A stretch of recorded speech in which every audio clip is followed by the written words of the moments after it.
Number two, let me say this, and I'm damn near serious about this. I'd eat something to provoke myself to have food poisoning where I'm like garbage before I'd play for the Jets. I'm telling you right now, whatever I could do to be alive and be okay in the end, but to ruin their thoughts of ever wanting me. Interesting. I ain't gonna play the whole thing because I don't want to get copyrighted, but interesting. Wilson said in response. Yeah, Garrett Wilson saw this and responded and said, What I think about Mike McDaniel getting fired caught me off guard. It's like it didn't, but it did, you know? But he got the pick of the litter. It's some good spots open right now. I was about to punt a scroller rap yesterday. What happened? damn, you got to be A real sellout and above all of Square to be on ESPN nowadays. Used to love that show. Interesting. a real sellout, and above all, a square to be on ESPN nowadays. Used to love that show. You guys think Garrett Wilson is out of line for these comments on his New York? He way out of line. He way out of line. Let's be honest. Stephen A. didn't have to say it like that. I would look up a way to prevent that. Garrett Wilson led the Jets in receiving yards with 395 yards. I repeat. Mike a good fit for ATO for sure. Yeah. If I was him, that's where I would want to go. Like the Lamar situation would be appealing, but I just don't know how he would do with a Lamar, like with a running quarterback. I think he can get it done with Mike or Kirk Cousins. So if Mike is hurt, you still got Kirk. I think he can get it done with either one of them two. And then they got a bunch of weapons. So he can go from A-Chain to Bijan. Easy. You know what I mean? Garrett Wilson. Swear to God. Swear to Can God. we fact check He that? didn't even, how many games he don't playing? He didn't even right. play like the last 6-7 games of the season. Let's go ahead and look Garrett at it. Wilson No. led the Jets in receiving yards. Garrett Wilson with 8 games played, 395 36 receiving receptions, 395 yards, led the Jets in. So, yeah. how the hell can you hear Stephen A. say, I wouldn't want to play for the Jets, and you have 395 receiving yards? I can see why nobody want to. I mean, if we being real, nobody's going to want to play for the Jets unless they are from New York or unless the Jets just throw them some money. We can say the same thing with the Raiders. We can maybe say the same thing with the Titans. You know, if you're a losing team, nobody wants to go there. Now, let's say the Jets get good. Then team's going to want to go there. That's just how that works. It's just, you know, I don't think Garrett Wilson should be mad about that. You played less than half the season, 44% of the games, led the team in receiving yards, and you get offended. Come on, bro. Like Garrett Wilson, be for real. The Jets suck. You're really good, but the Jets suck. And with all due respect, the Jets are so bad that they're making us forget you're really good. So, like, Garrett Wilson, I think to some degree, you should take heed to what Stephen A. Smith is saying. After you deal with the offense in your heart and in your head, take heed to the fact that, like, the Jets suck. You got really good players. Breece Hall, really good player. Afterthought. The backup running back, Braylon Allen, was a really good player. Afterthought. Braylon Allen, Isaiah Davis. I ain't gonna lie, low key, they got some good players on that team. I just don't think they will coach, and I don't think they got enough ammo. But they do got some pretty good players on that team. Who the hell he? C.J. Mosley was a really good player. I wonder who KC getting for OC. I don't think Andy Reid is gonna stop calling plays. If I'm being honest, I just don't see that's happening. I don't think going to the Jets is a bad thing right now. If you're a receiver, do you want to go to the Jets? No. If you're a running back, do you really want to go to the Jets? And then they already got running backs. If you're a corner, I mean, like that don't like. As long as they're paying you, as long as the money's right, anybody's gonna go there.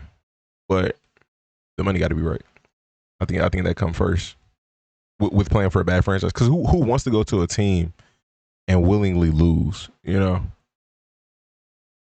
they got talent. They just need a QB and more defense.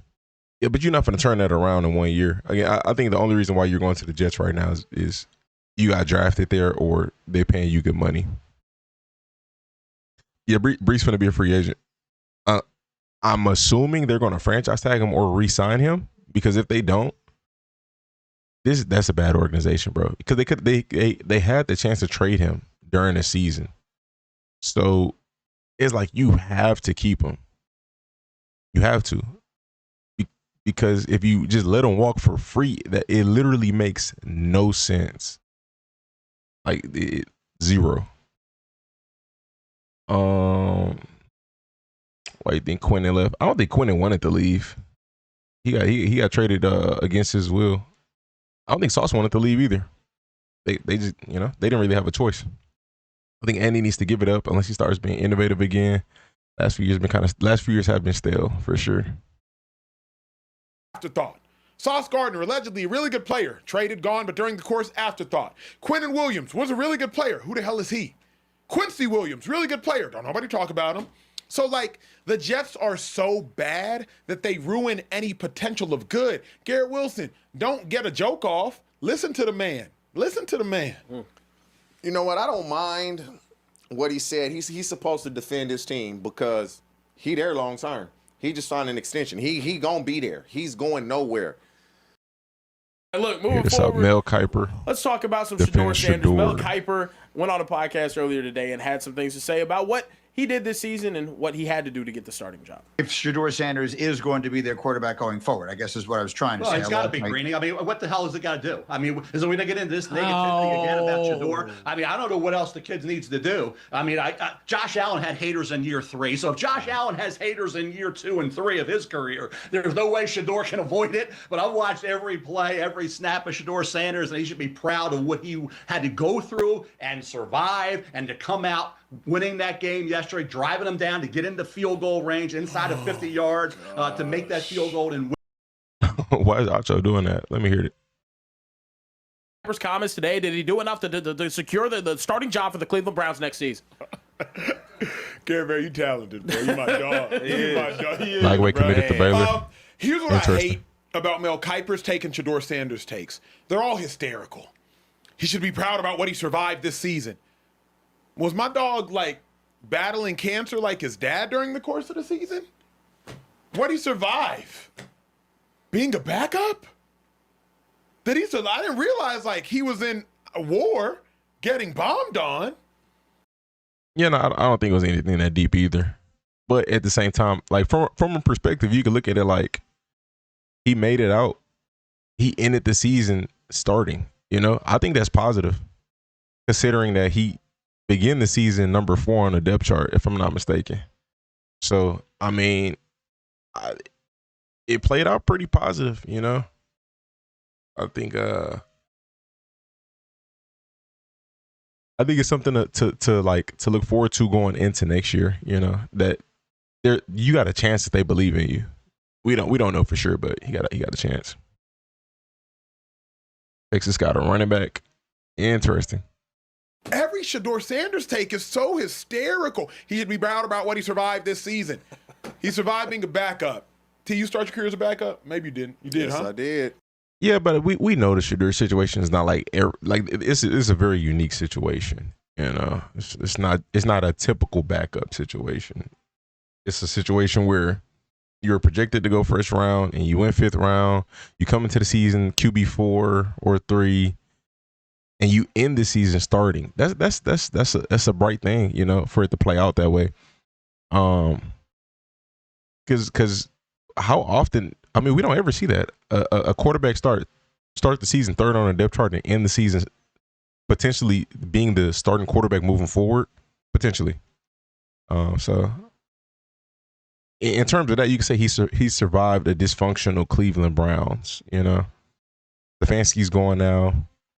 He's still there, so he kind of survived the situation because he could have easily got cut or traded. Let's say Dylan Gabriel went out there and balled out, or even Joe Flacco. He would have got cut or traded. Started my career as a backup. We survived. Huh? And also, the comparison to Josh Allen, relax. That's like when people be like, Jesus had haters. Of course I'm going to have haters. He definitely got a lock in. He got a lock in this offseason so for sure. To me, I just think it's a hysterical take. Do I think do I think the Browns should draft a quarterback? No. Do I think the Browns should try to go get Malik Willis? Hell yeah. Go get Malik Willis. Try to go get Joe Brady, offensive coordinator for the Buffalo Bills, who knows how to use a mobile quarterback. Go get Malik Willis, T. Go get Brian Daboll. And I think the Browns are in great hands. Because if Malik Willis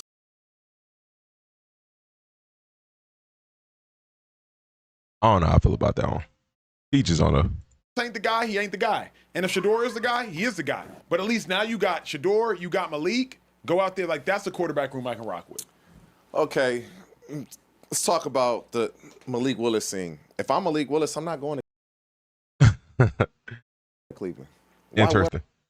And then it's like, if I bring Daboll in, hypothetically, we already know he's not a Shador guy. He passed up on Shador, so it's gonna be Stefanski 2.0 all over again. Why would we even do that? You know what I mean? I want to go to Cleveland. Every bad game I play, every bad throw I make, Great point. it's gonna be Great point. let's play Shador. Great point. So I don't want to put myself in that situation if I'm Malik Willis. Great point. You know who rep Malik Willis? He ain't doing that. and so it's like, why? Because I got to be perfect, and I'm not gonna be perfect. Yeah. Every game, they're gonna want Shador to play, and so it's gonna be hard for anybody to come in there.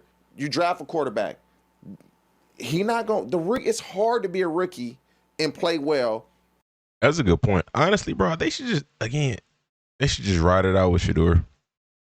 If he turns out to be trash, he turns out to be trash. But at least you know, like you don't know based off of his rookie season that he's a bad NFL quarterback. You can't determine that. So I think they should just ride it out. Because once it's set in stone that you a bust, then it's set in stone. But it's not set in stone. It's way too early to determine that. Mike McDaniel was supposed to get fired. What happened? I don't know, man. I don't know at all. But it is what it is. I think that's good for him, though. The Dolphins seem a bit dysfunctional. He get a chance to get up out of there. Maybe he was to blame for some of the dysfunction, but it is what it is. Especially when you throw on the who. Mm-hmm. Who you throwing to? Judy may be gone. Bond, I like him. I like Bond. If Isaiah Bond Judy on a continues to contract for improve, another year. they'll be fine. They got some in Harold Fannin. Junkins is coming off an injury. Let me go to this one. Moving forward, we got to talk about some more serious news. Those contracts, what happened? What was that Mike decision? Yeah, I assume that the head coach has a say so in the money, but I think that's GM. Majority of that. Real today, Chiefs star wide receiver Rashee Rice's ex-girlfriend came out on Instagram and accused him of 8 years of domestic abuse and ongoing violence, including while she was pregnant. She says she is no longer protecting his image. And 8 years? He ain't even been in the league for 8 years. What the heck? Focusing on healing with her kids. She posted 14 photos as proof on her Instagram, as proof of her allegations against Rashee Rice. Ravens request us to interview Brian Flores. Interesting, but they also want to see Matt Nagy.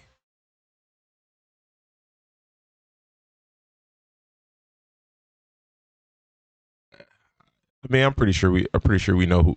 If it came down to it, who they gonna choose over them two.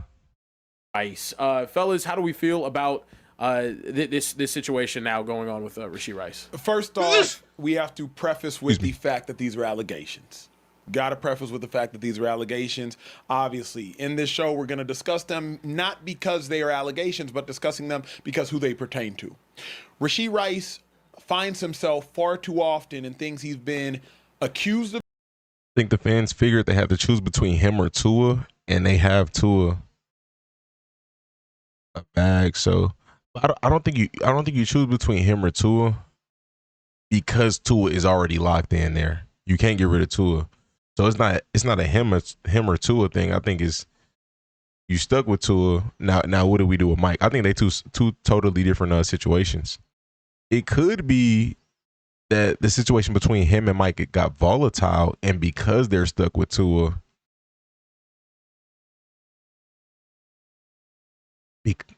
because they stuck with Tua, they let go of Mike. That could be possible. I don't know. Doing and things he's been convicted of doing. found guilty of doing. That's my Bless you, dilemma bless you. with just being That's funny. just it being Thank you. alleged. Like, why, Rashee Rice, are you often in the midst? Think Rashee getting suspended again? If she posted proof and this is real, yeah. But if she's not like pressing charges or anything, or she's not filing a police report, then maybe no. Probably not. Because these are just allegations. If she's not actually filing a police report, then he probably not getting suspended. Of off the field controversy. He got to chill out though. 6-car pile up, Dallas, Texas. 8 years, bro. So he's been how long he been in the league? Hey, if y'all see Ding come into this chat, y'all tag him and let him know I need to talk to him because YouTube just screwed me over. If at any point y'all see him come back into the chat, or Hectic, but for sure Ding, because Ding been on YouTube a little bit longer. He's 25. He 2023. So he been in the league for 3 years. So yes, it's crazy. Flee the scene, plead guilty, mixed discs games. This season, now in the off season, now you're being accused of domestic violence with all these pictures coming out and coming to the surface. Yes, they are allegations, but there comes a point as a teammate, whether as a friend, as a coach, as a managerial staff, where you have to deal with the allegations, and you are going to become a headache and have already become a headache for this program. So prefacing with the fact that they are allegations, but simultaneously, She showed pictures of bruises and scratches. There's no way she did that to herself. Interesting. Now, I'd have to see the pictures, and I believe that, there's a very large chance that she didn't do that to herself. But some females out there are crazy. I'm not saying that's her, but some in real life be crazy. And they will do it to themselves. Oklahoma hired Jason Witten as the tight end coach. Interesting. Really? I wonder how much they paying him for that. Jason Witten going to coach college football as a tight end coach. I wonder why he didn't go to the NFL. I'm pretty sure anybody would hire him as a tight end coach. I always wonder why people run to the internet when it comes to situations like this. Why not go to the police? What's the internet going to do besides give you sympathy? That's a great point. I think obviously to embarrass the individual, but yeah, I think the ultimate embarrassment would be to file charges. Maybe because they have a child together, she doesn't want to put him in jail, so she's sympathetic to him. I forgot what that's called. When it's like you're empathetic to your abuser. I forgot what it's called. There's a term for that. But it could be a psychological thing, and she want to embarrass him, but she's not trying to put him in jail because she care about him, but she's she still feel like he wrong. Her John is on the table if Bills fired McDermott. Interesting. I don't know how I would feel about that. Like that's not bad, but I don't know how I feel about that. Harbaugh to the Bills would be interesting. She said Rice won't even see him or do anything for the kid, apparently.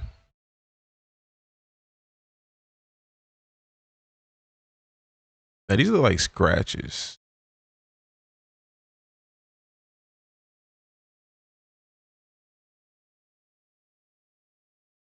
He was scratching her.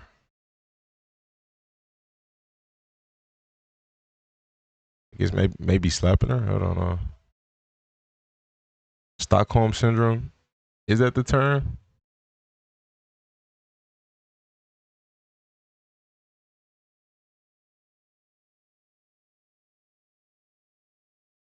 A psychological response where captives develop positive feelings.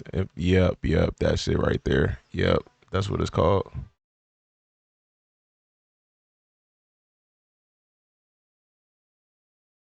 Yeah, I mean it's in the air. Like I can't pick a side and say she did she did it to herself or he did it. But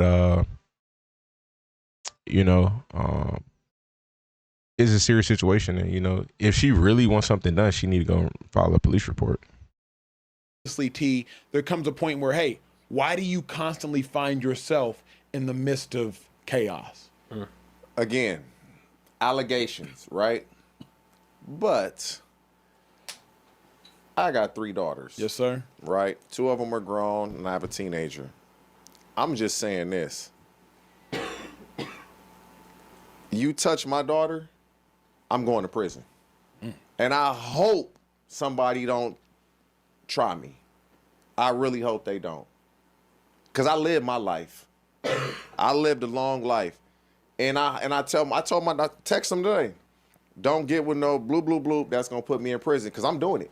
I promise you I'm doing it. Anybody that's with you, too, they going right with you. You gotta just steer them in the right direction so that they don't, they know without you even having to tell them. You gotta steer them in the right direction. So when they're adult, they know who to stay away from. Let's do Lamar. He doesn't want to be here anymore. That's the truth of it. He doesn't want to be here. Y'all got 15 minutes more out of me.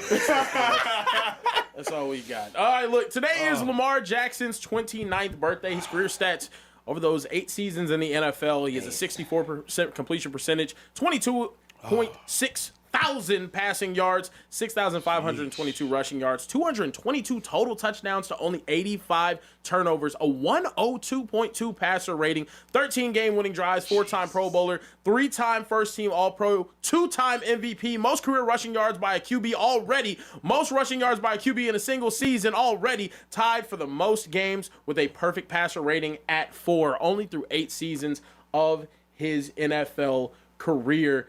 Do you guys think Lamar Jackson has lived up to expectations? I think he's exceeded expectations, in my opinion. Like, from coming out of Louisville, I don't think anybody. Well, I guess he did win a Heisman, so I don't know about that. But 2-time MVP, I think he's done pretty good for the most part. When you say it like that, he's beyond exceeded them. Remember, the Ravens drafted a player in the first round before they drafted Lamar Jackson, a tight end named Hayden Hurst. Lamar Jackson wasn't even. What happened to him? I think he went to the Falcons, right? Dang, Hayden was a first round? Dang. That's interesting. The Ravens stay with tight ends. The Ravens' first round pick, 2-time MVP. 8 seasons, all them games, all them wins. But here's all my hope. I pray Lamar Jackson wins a Super Bowl. And T, the reason I pray he wins a Super Bowl so Lamar Jackson can get out of the conversations is underwhelming in the playoffs. So he can get out of the conversations, have more. The unfortunate thing about that underwhelming in the playoffs thing, majority of the QBs that we're watching, only a few of them go win Super Bowls. Some of them gonna retire with no rings. The unfortunate part about it is it's a competitive league. They're trying to get him to play running back at the draft. He definitely exceeded. Yeah, I agree with that. I wish there's a player that I say the same thing about, Braxton Miller. They got him to switch his position. I wish he would have stuck to.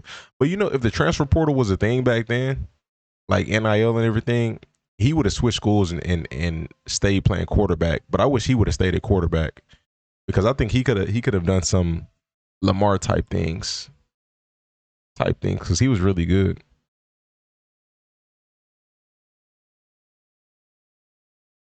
Didn't Hurts have some sort of Hurst? Oh, I don't know about that.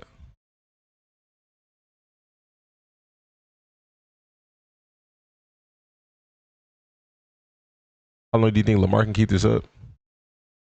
As long as he wants to.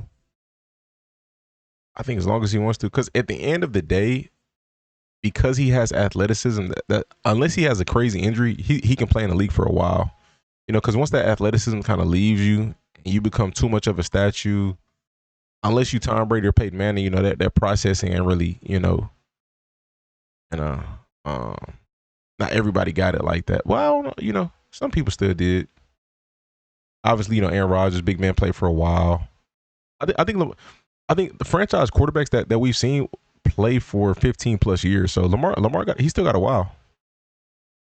They play for 15 to 20. Who won't win a ring between Burrow, Allen, Herbert, and Lamar? I would probably say Herbert. I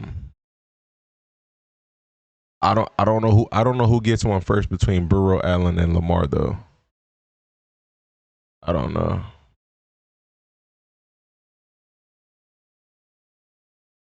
Didn't he have like 1K yards as a receiver too? I don't know, but he was productive.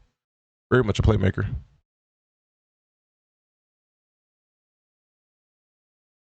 There was a Terrell Pryor. He switched from quarterback to receiver in the NFL, and he had 1K yards as a receiver in the NFL. Really good.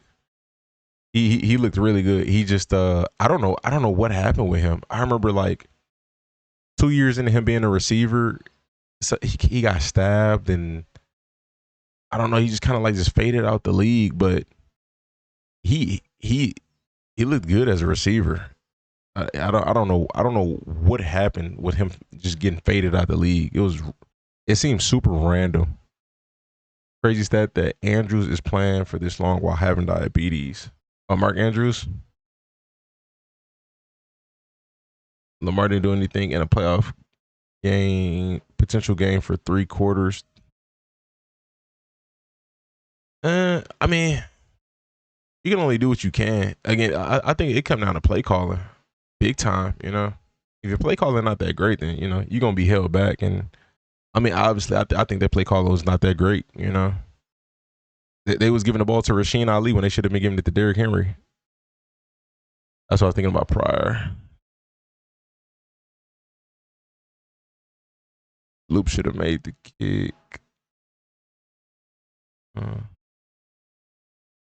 MVPs and Super Bowl appearances. Like, Lamar Jackson should be ranked and filed in the same conversations. I'd have to watch the film Pat to through this many years, as Tom, as Peyton, pin that on Lamar. as Favre, as Rodgers.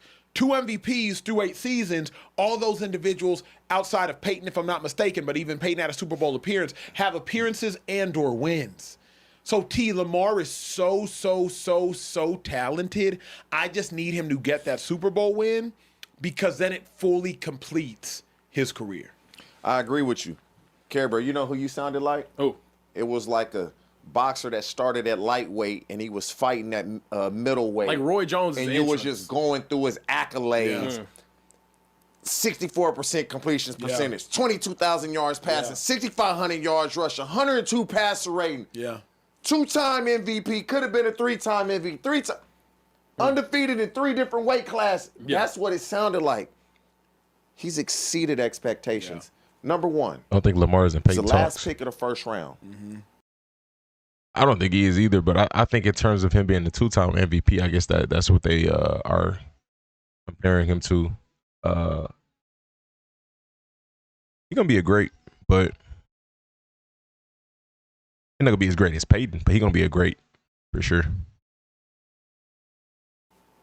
Many say, and a guy who people respect so much as being a great evaluator of talent, Bill said he Polian. should play receiver. Talk that talk, T. So when they say you shouldn't even be playing the position that you're playing it, and you're playing it at an all-time great level, you exceeded expectations when there were, how many quarterbacks went before him in his same draft class?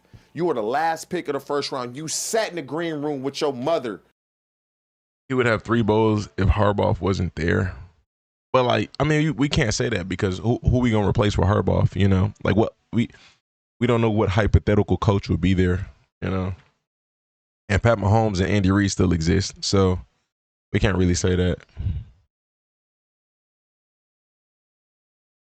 He just need that ring, really. Yeah, all he need is one. Honestly, I think he's pretty well accomplished. Like already, like being 29, he's very well accomplished. All he needs is one ring, and like he can retire and go to the Hall. Top 25 all time. Top 25 all time. I don't know about that. Lamar? I don't know. A lot of great players in the NFL, so I don't know about that. I'd have to actually count them out or look at a list. A good coach would run the ball in the playoffs. Harbaugh ran it 6 times with the number 1 run game in the league twice. Who was the running back? I do understand that running it 6 times in total in a game. That's very interesting. But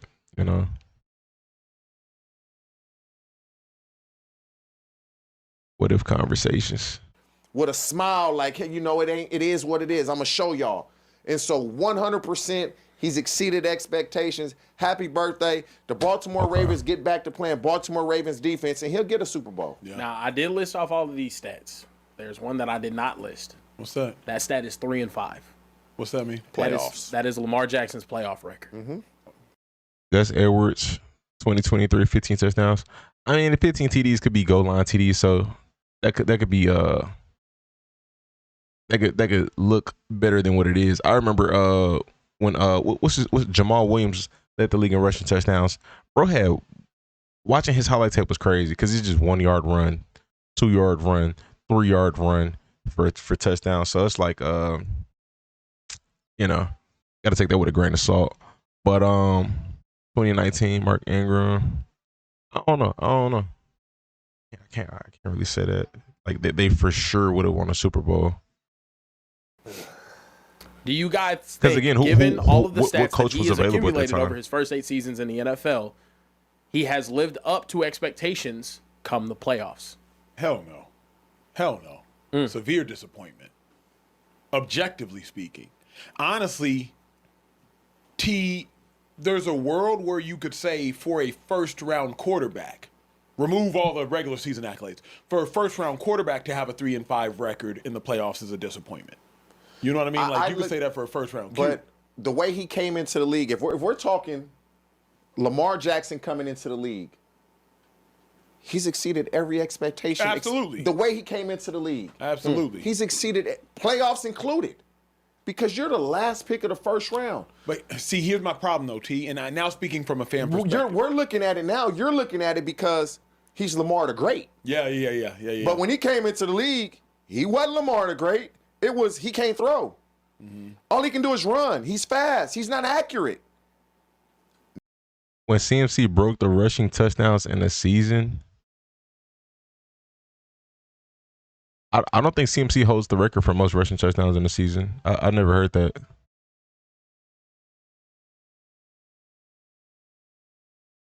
In 2023 AFC Championship, 2 runs on first or second. Yeah, but again, it's just hypothetical, Like I get that if they had a better coach, but no.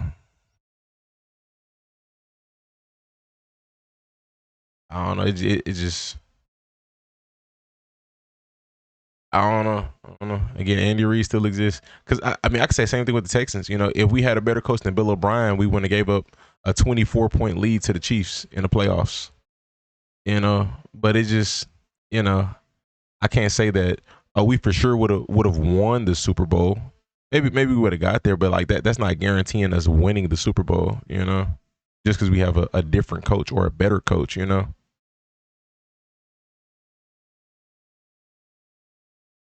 Thought he had 20 or something. Nah, I don't think CMC has ever had 20 touchdowns before in a season.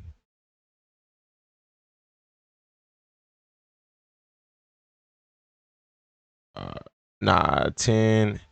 He had 15 on the Panthers. He had 2023 on the Niners. He had 14 rushing touchdowns. Maybe he had 20 in total, but nah, not rushing. I don't even know who got the rushing touchdown. Dang.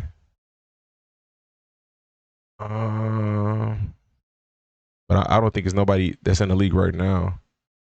2023, he had a total of 21 touchdowns, but that's not all rushing.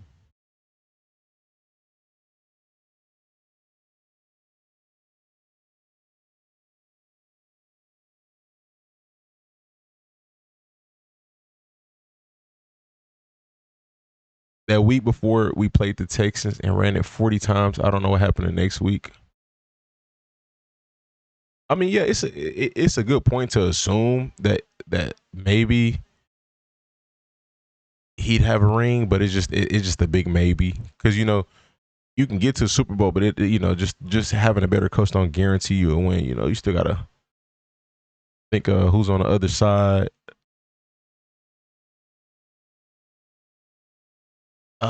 He's played poorly in some playoff games, but he puts his team in position to win. He just has to get over that hump.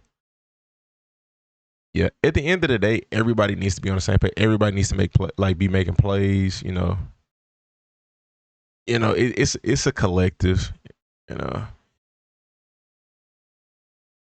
Team sport. Now he's all of that, and so we're looking at he it got the as rushing almost touchdown a record? finished Okay. product. I know he got But the if we overall. say But I didn't know he when had he the came into the rushing. league, if he doesn't win another playoff game, he's exceeded expectations What up, because Sick? nobody thought he would even get to this point. T, let me flip it on his head.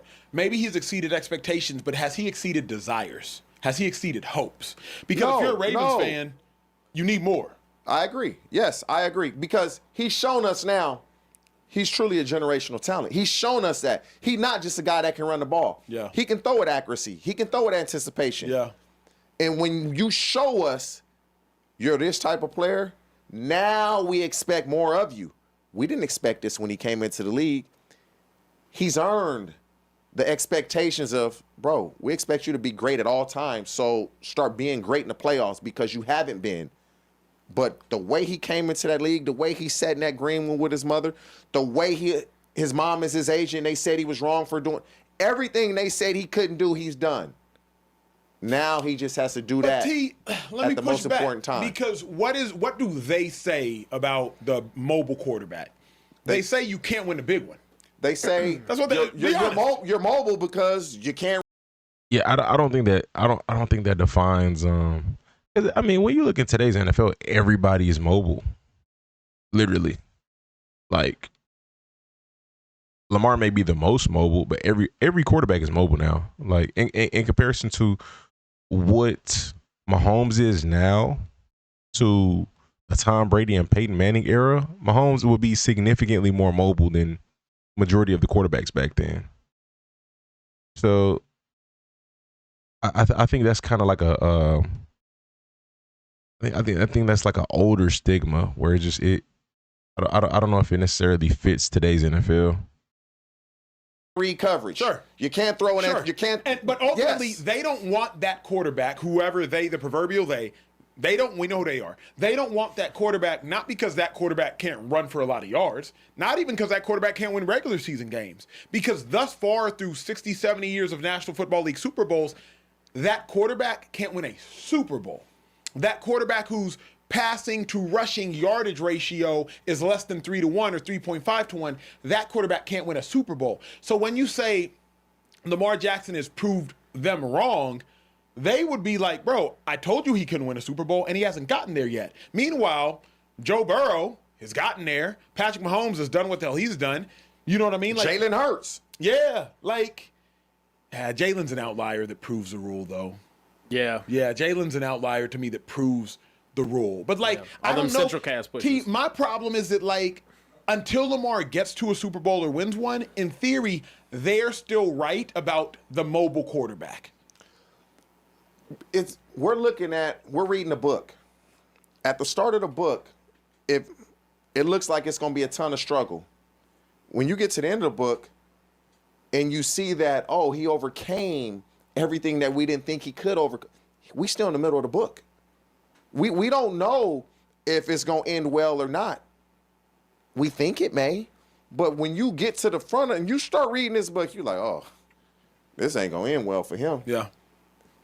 The way Bill Polian made it seem, he was going to be three years and out the league. Can you win, in your mind, a Super Bowl with a quarterback who their passing to rushing ratio is 4-1 or less, meaning 4,000 passing yards to 1,000 rushing yards Gotcha. or less? Yeah. Can you win a Super Bowl with that? Because statistically speaking, no quarterback has ever won a Super Bowl, I think, with less than a 6.5 to 1 passing to rushing ratio. I think Steve Young was 13.5. I think Russell Wilson was 7.3. What is Jalen Hurts? I can check. Jalen Hurts is not a big runner. He Year. just gets a lot of touchdowns. I'll say this. When these questions are asked or these things are brought up, it has to be with an asterisk. Because for so many years, they didn't want mobile quarterbacks. They didn't want mobile quarterbacks. The black quarterback was like, oh, wait, what are we doing? The black quarterback, you weren't given opportunity to play quarterback if you were athletic. Go play receiver. Go play DB. Bro, it's crazy, bro. All quarterbacks are athletic. Black quarterbacks, white quarterbacks, Hispanic quarterbacks, every quarterback is athletic now. Like it's just where the league is at. Trying to think. I mean, Tua is not super athletic, but Tua he decently athletic. But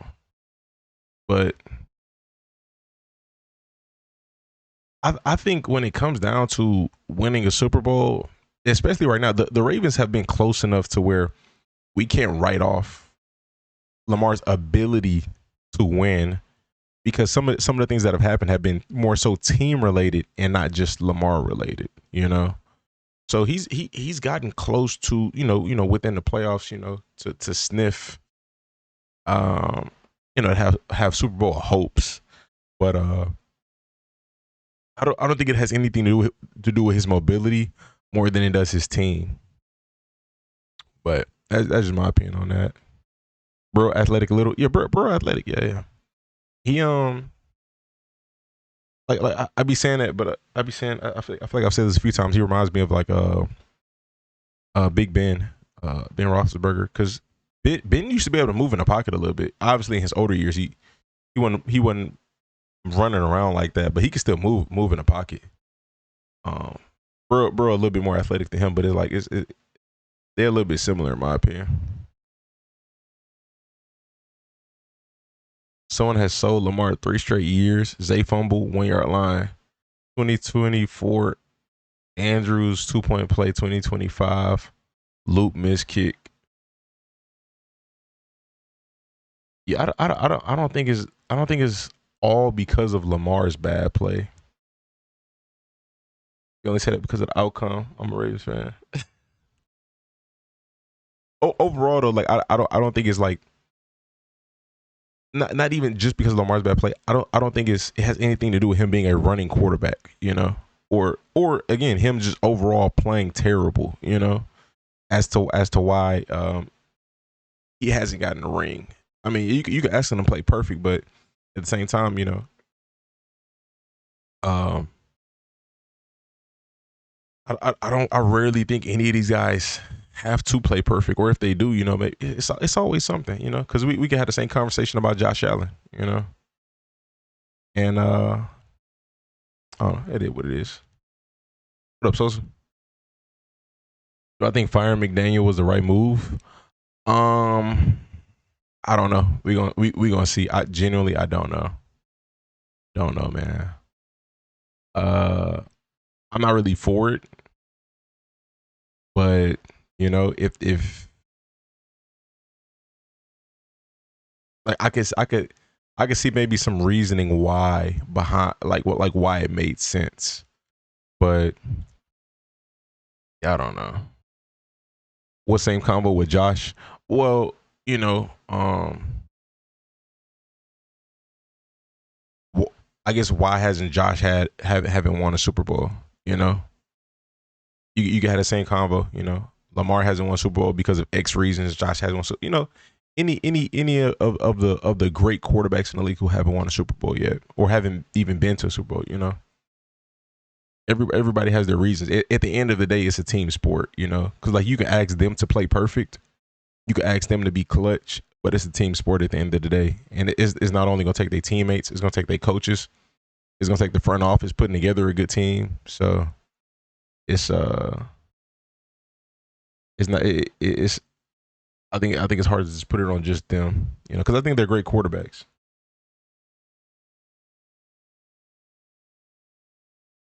Ravens completed their interview with Vance Joseph. Interesting. They just doing an interview process with everybody. All right, shout out the microphone. We got the Baltimore Ravens just blew everything up. This stuff is history. Had a chance to do it. We didn't do it. Got a notification for the first time in weeks. John Harbaugh That's is Twitch out for you. as Ravens coach after 18 seasons. I expect John Harbaugh to be the most in-demand coach in this cycle. He will be able to go wherever. Mike McDaniel's gonna be a big one too. I think Raheem Morris low key is. I don't want to call him a sleeper, but like he's a big one too at this point. And then Brian Flores, obviously. He wants. After 18 years, 1 Super Bowl, and 180 wins, John Harbaugh and the Baltimore Ravens are officially parting ways. Ian Rappaport dropped the bomb. The Baltimore Ravens and longtime decorated head coach John Harbaugh are parting ways after days of discussion. Major decision in Baltimore. And look, this didn't come out of nowhere. Just days ago, a 44-yard field goal sailed wide right. Tyler Loop missed the kick that would have won the AFC North, and John and Lamar coming to Miami. I don't think Lamar's leaving. I don't think he's leaving Baltimore at all. Not gonna lie, I don't see that happening. I think unless he was just 100% against the Harbaugh firing, which I don't think he was 100% against it. I think maybe he was 75% or 80% against it. Like I don't think he wanted it, but I think a part of him, you know. I think he's yeah. I don't think he wants to leave Baltimore. I don't think that's the thing. It's 0 point. save the Baltimore Ravens season. Instead, the team that was Super Bowl favorites coming into the season finished 8-9 and missed the playoffs entirely, and the stakes were significantly different this time. There was no Patrick Mahomes to stop the Baltimore Ravens in the playoffs. Now the real questions begin. What happens to Lamar Jackson? Is the two-time MVP about to be traded? Who replaces one of the greatest coaches in franchise history? And how did one of the most stable organizations in football just blow everything up? Because what I'm about to tell you, it's way deeper than a missed field goal. Wildcard Week is officially here, and I have some banger plays for us to take advantage of this. First, sign up for Prize Picks using my promo code microphone so you can get $50 when you make a play of $5 or more. And then take this play. I have Josh Jacobs and Christian McCaffrey both scoring at least one touchdown in their games this week. Now, we give additional plays in the WAP link in the description down below, the second link from the top where it says get my picks here. But I also give away plays on my Instagram at @TheFlightMike, and thank you Prize Picks for sponsoring today in this game, because Lamar Jackson played out of his mind and the Ravens still lost. Going into the fourth quarter, Baltimore was trailing 13-10. The offense had gone cold. Things looked bleak, and then Lamar Jackson reminded everybody why he's a two-time MVP. Pittsburgh sends a blitz. Two defenders are barreling down on Lamar Jackson. He's about to get crushed, and somehow he splits between both of them, escapes the sack, steps up in the pocket, and launches a 50-yard bomb to Zay Flowers for a touchdown. This should be a defining moment in Lamar Jackson's career, because the Ravens would take the lead 17-13, but Aaron Rodgers would answer, Kenny Gainwell punches it in, and the Steelers would go up 20-17. That's not a problem. Lamar Jackson comes right back. This time, the Steelers defense completely loses Zay Flowers. Like nobody's within 15 yards of him, Lamar sees it, throws a perfect ball, and Flowers takes it 64 yards for the touchdown. The Ravens lead 24-20 with 2:20 left. That should have been game over. That should have been the season-saving moment. This should be one of the games that fans bring up whenever discussing Lamar Jackson's greatness for future years to come. But the Ravens defense couldn't get a stop. Aaron Rodgers, at 42 years old, drives down the field and hits Calvin Austin for a 26-yard touchdown with 55 seconds left. But here's the twist. Chris Boswell misses the extra point. So the Steelers only lead 26-24. The Ravens can win with a field goal, and Lamar Jackson does his thing again. Okay, I'm aware of all of this here. I want to hear his points on the future in their situation. Doesn't exist in a vacuum. This is part of a pattern with the Baltimore Ravens, and at some point you gotta ask why this keeps happening. Let me take you back. The 2011 AFC Championship game, Ravens versus Patriots, 32-yard field goal to tie the game and send it into overtime. Do I think Bucks firing this OC was a good idea? They fired their OC from this season. I don't think that's bad. I mean, they had a extremely talented offense and was not good in these last few games. So I'm not really mad at that.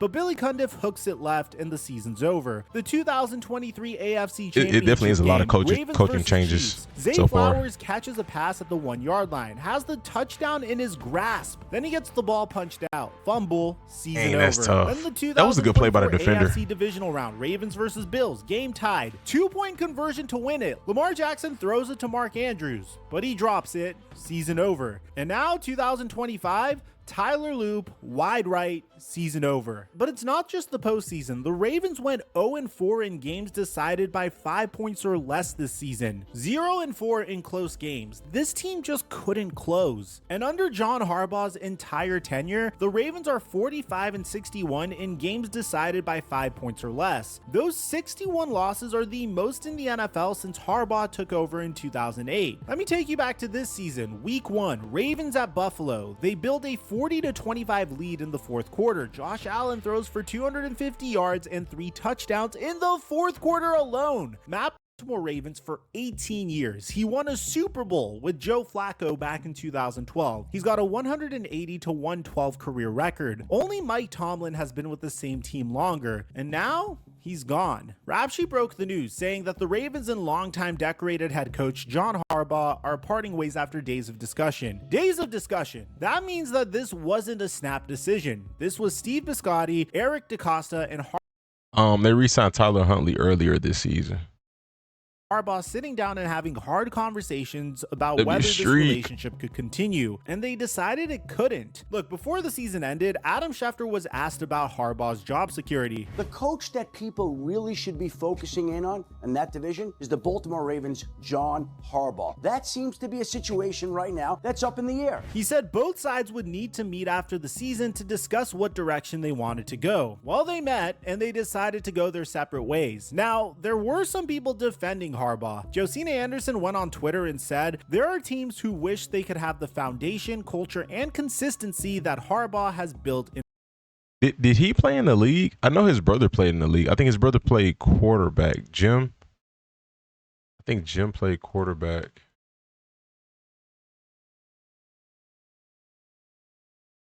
I can't remember if John played in the NFL. He played quarterback.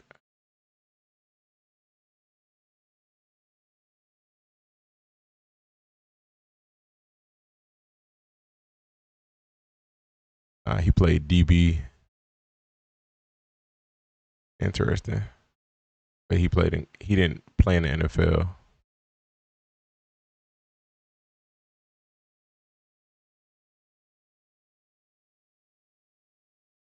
In Baltimore. She said he's well respected and well coveted around the league. And she was right about the last part, because the Giants and Falcons were already monitoring his situation. Harbaugh could have another job within 24 hours if he wants one. But here's what Ravens fans kept bringing up. Remember Mike McDonald, the defensive coordinator who left Baltimore after the 2023 season to become the head coach of Like, that was another reason why they fired, because why not play Huntley when he fits the offense way better? Well, Huntley wasn't on the team at first. It was Cooper Rush.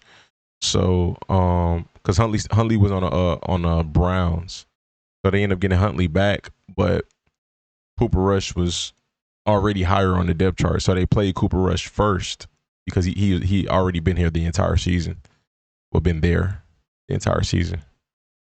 the Seahawks? Well, the Seahawks just finished 14-3. They're the #1 seed in the NFC. They're legitimate Super Bowl contenders. Meanwhile, the Ravens defense that McDonald used to run, it fell off of a cliff. They went from first in points allowed under McDonald to 22nd this season. There's a Reddit comment that perfectly captures how Ravens fans feel. One fan wrote that Seattle are Super Bowl contenders now because they had a very Harbaugh-like coach at the helm and realized that Pete Carroll wasn't going to get them back to the promised land just because he did it 10 years ago. They watched the same thing we all watched. Mike McDonald outcoaching Andy Reid in the AFC title game, while John Harbaugh was asleep at the wheel, abandoning the running game. That sentiment won. The Ravens decided it was time for a change. And now, for the first time since 2008, Baltimore will have a brand new head coach. The question is who? And more importantly, what does this mean for Lamar Jackson? Now we gotta talk about Lamar, because this is where it gets complicated. On one hand, Lamar Jackson played his heart out in that Steelers game. He finished with 238 passing yards, 3 touchdowns, and an 11 for 18 I don't remember when he was Those cut. 2 touchdown passes to Zay Flowers in the fourth quarter were some of the best throws you'll see all year. The man did everything he could to win that game. But here's the other side. I think they gave Cooper Rush priority because Cooper Rush started the season on the team.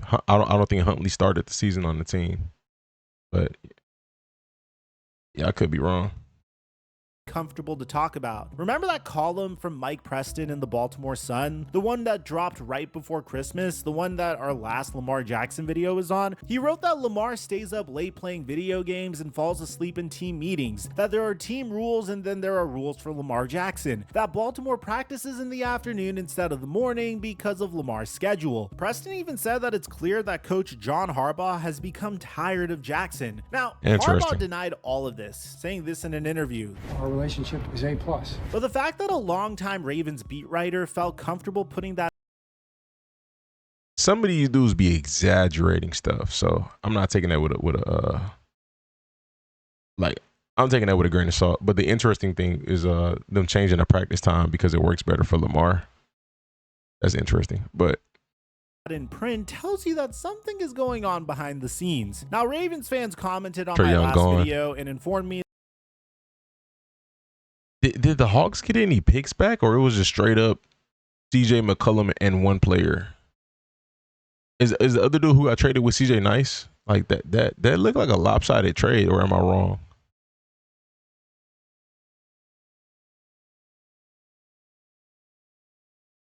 That Mike Preston has been writing this type of slop content for the Baltimore Ravens for years, and it usually doesn't matter, citing the piece that he wrote on Ed Reed in the 2000s and Ray Lewis as well. But here's the situation that isn't a Mike Preston slop piece, that's an actual problem. Lamar Jackson does have an injury situation. This season alone, Lamar dealt with injuries to his hamstring, knee, ankle, toe, and back. 5 different body parts causing problems in one season. He missed significant time, and when he came back, he wasn't always the same Lamar Jackson. I know he looked incredible in the final game of the season, but if you look at other games this season, that wasn't really the case. He would leave yards on the board whenever he was scrambling, stuff that you wouldn't see him do in the past. This is signs of wear and tear from these injuries. His rushing numbers took a hit. He wasn't the running threat that makes him so dangerous. And the injuries kept piling up. I don't think bro, Lamar just showed us last year he can throw. He threw for 4K. I don't think you want to force Lamar to run. And I'm not assuming that they force him to run, but you know, like the narrative of even him having to run, or wear and tear, you know, I think you just need to call better plays, because why does he have to run so much? You know, I don't know.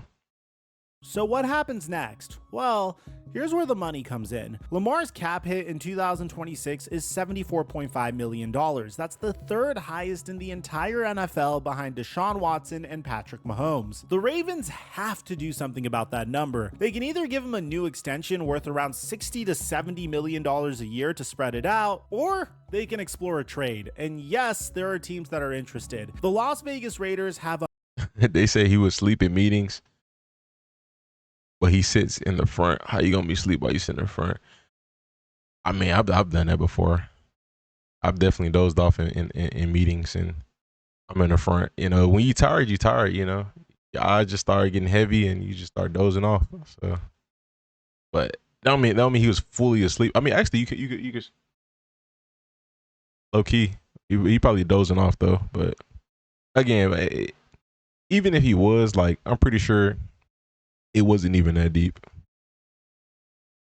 $116.5 million in cap space and desperately need a quarterback. The Miami Dolphins just benched Tua. The Jets have a treasure chest of draft picks. But here's the catch. Lamar has a full no trade clause. The Ravens can't send him anywhere without his permission. If he wants to stay in Baltimore, he stays. If he wants out, he gets to pick the destination. Jeremy Fowler put it best. This one has come to a head because of the $75 million cap hit. His guaranteed money is drying out soon. Maybe the most underplayed story right now will be what happens in Baltimore with his contract over the next 6 months. Now, some people will tell you this isn't about Harbaugh or Lamar. It's about the roster. And honestly, those he has to be a threat to run because it opens everything up. But that's the thing though, like you don't have to run Lamar.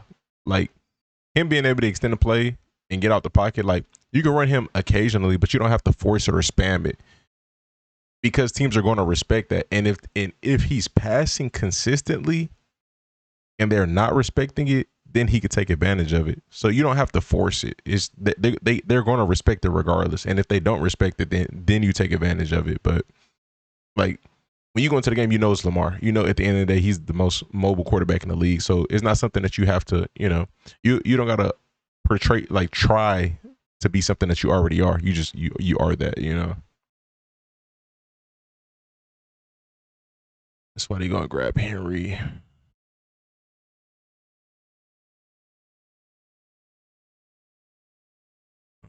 If he getting injured quite a bit, you go out and grab Henry. You don't force it. Run game was so much better this year when Keaton became RB2. Justice was doing a lot in the pass game, but I just think like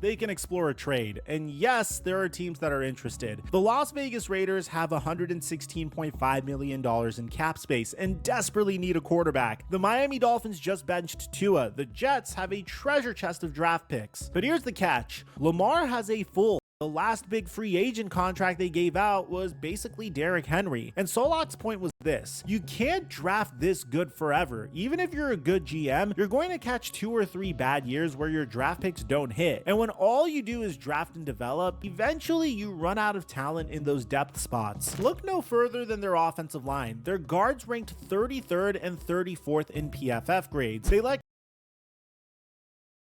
now, when you look at those PFF grades, people look at that and just see somebody is ranked 33rd and 34th.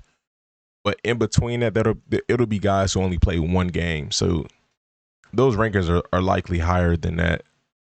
Kevin Zeitler walk. They let Ben Powers walk. They let Patrick McCarry walk. They kept saying we can draft and develop replacements, and those replacements weren't good enough. Their defense has holes too. They traded Odafe Owe mid-season. The pass rush fell off. They allowed 177 points through their first 5 games, the most in franchise history over any 5-game span. But here's the silver lining. Zay Flowers is a star. In that Steelers game, he finished with 4 receptions for 138 yards and 2 touchdowns. Over the final 5 games of the season, Flowers had 26 receptions for 444 yards and 4 touchdowns. He became the first player to catch 2 50-plus yard touchdowns in the 4th quarter since Roger Carr in 1978. The talent is there. The superstar is there. The question is whether the front office can build a complete roster around them before Lamar's window closes.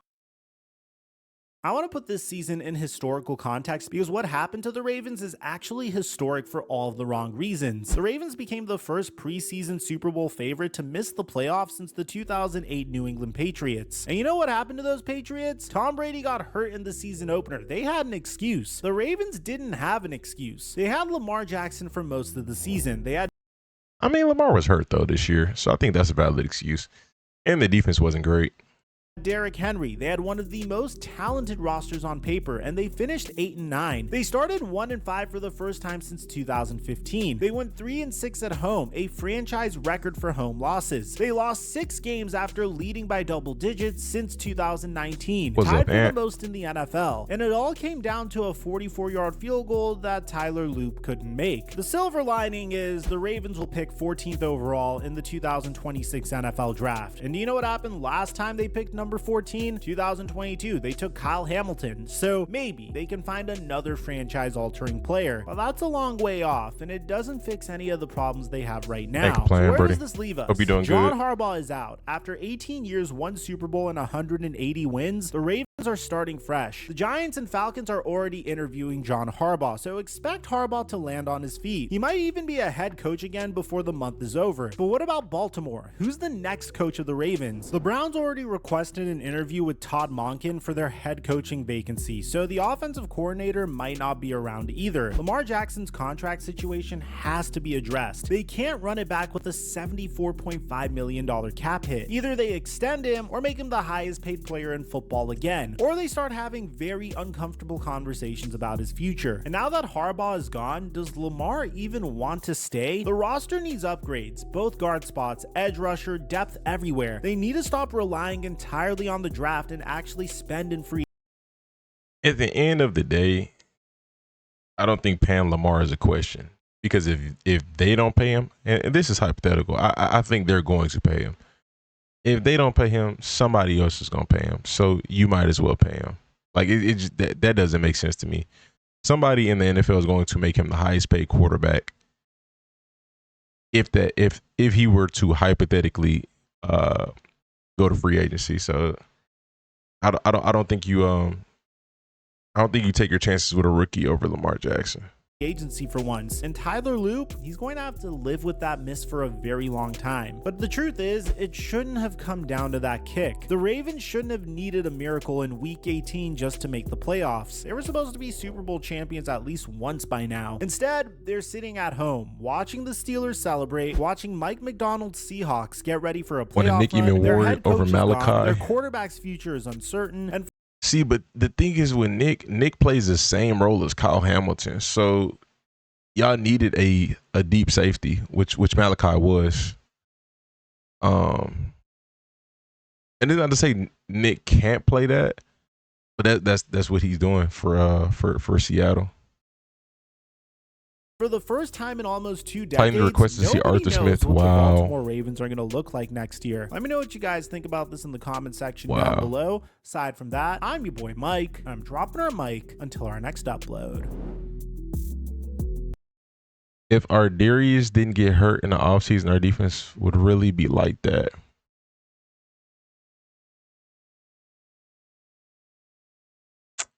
Interesting.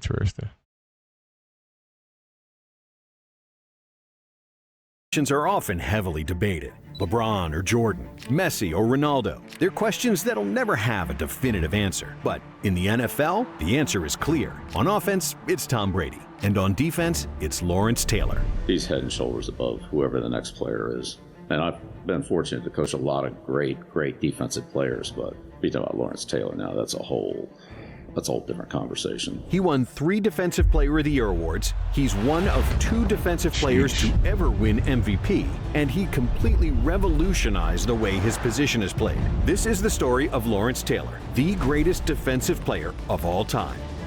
And Taylor's story begins in Williamsburg, Virginia, where he grew up. He was the oldest of 3 sons, and his father, Clarence, worked as a dispatcher while his mother, Iris, was a schoolteacher. As a kid, LT was a troublemaker. So, in an attempt to keep him out of trouble, he was introduced to sports. But his first sport wasn't football. He started out his athletic career playing baseball as a catcher. LT didn't even begin playing football until he was 15. 15 and attending Lafayette High School, where his coach recruited him out of the hallway because he was such a big kid. And once Lawrence stepped onto the football field, he knew that it was his true calling. A large part of his first season was spent on the bench until 5 games in, when he blocked a punt which led to Lafayette winning the game. From that moment on, LT's coach knew he could be a star. But because of his late start, he wasn't heavily recruited. One school did give Lawrence a chance, though, and it would be one of the best decisions in their program's history. That was the University of North Carolina. At UNC, Taylor actually started out as a defensive lineman, and he didn't really hit his stride until his junior season, when he was moved to his natural position of outside linebacker. 5 sacks, caused an eye-opening 7 forced fumbles, and he even intercepted a pass. He showed all the signs of being.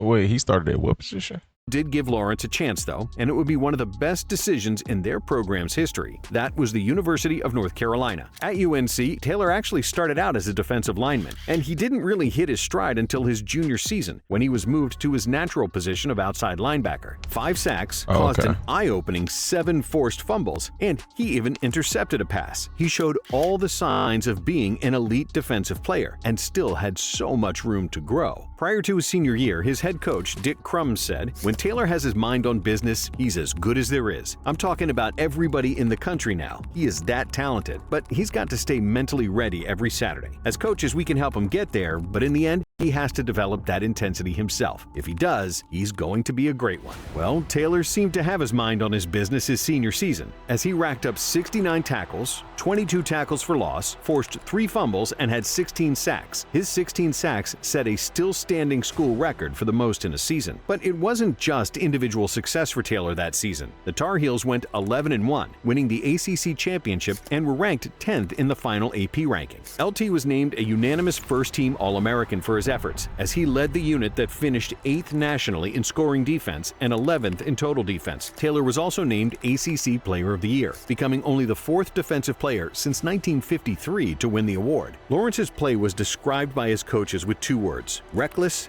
and aggressive. But that's what made him so special. He had no regard for his body or anyone else's, putting everything on the line every single snap. And his ability to take over games from the defensive side of the ball made him one of the best defensive prospects of all time going into the '81 NFL Draft. 26 of the 28 GMs in the NFL at the time said that if they had the first pick, they would take LT. But come draft night, one of the only 2 teams that weren't interested, the New Orleans Saints, took running back George Rogers with the first pick, leaving the New York Giants to make one of the most important draft choices in their history, taking Lawrence Taylor second overall. The New York Giants, first round selection, Lawrence Taylor, linebacker, North Carolina.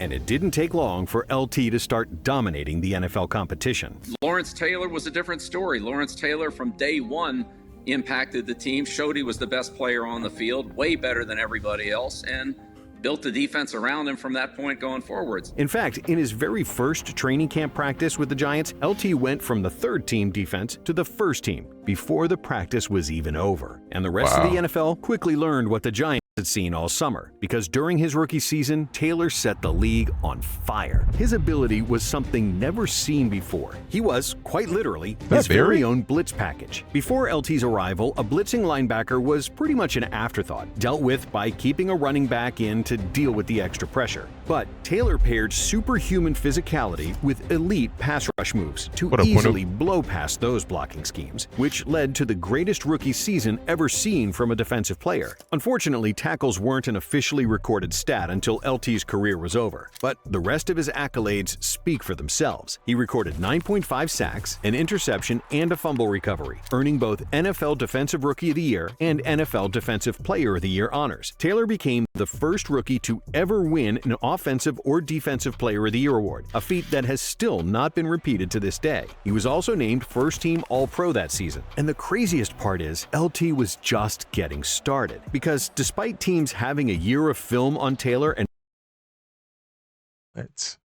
win an Offensive or Defensive Player of the Year award, a feat that has still not been repeated to this day. He was also named first-team All-Pro that season. And the craziest part is, LT was just getting started, because despite teams having a year of film on Taylor and adjusting their offense just to fend off his pressure, when 1982 rolled around, he continued to wreak havoc. In that strike-shortened season, LT still recorded 7.5 sacks in just 9 games, and once again was crowned the Defensive Player of the Year and a first-team All-Pro. 82 was when the rest of the NFL realized that what the Giants were doing with Taylor was changing the game. That season, the league's total passing attempts outweighed total rushing attempts for the first time ever, which meant rushing the passer was more important than ever before, and that pass rushers rather than middle linebackers were going to be what defenses were built around. So, in just 2 seasons, Taylor completely changed what it meant to be a linebacker. Prior to the 1983 season, the Giants replaced their old head coach, Ray Perkins, with Bill Parcells. And of course, things changed. After Giants star inside linebacker Harry Carson was injured, Parcells decided to move LT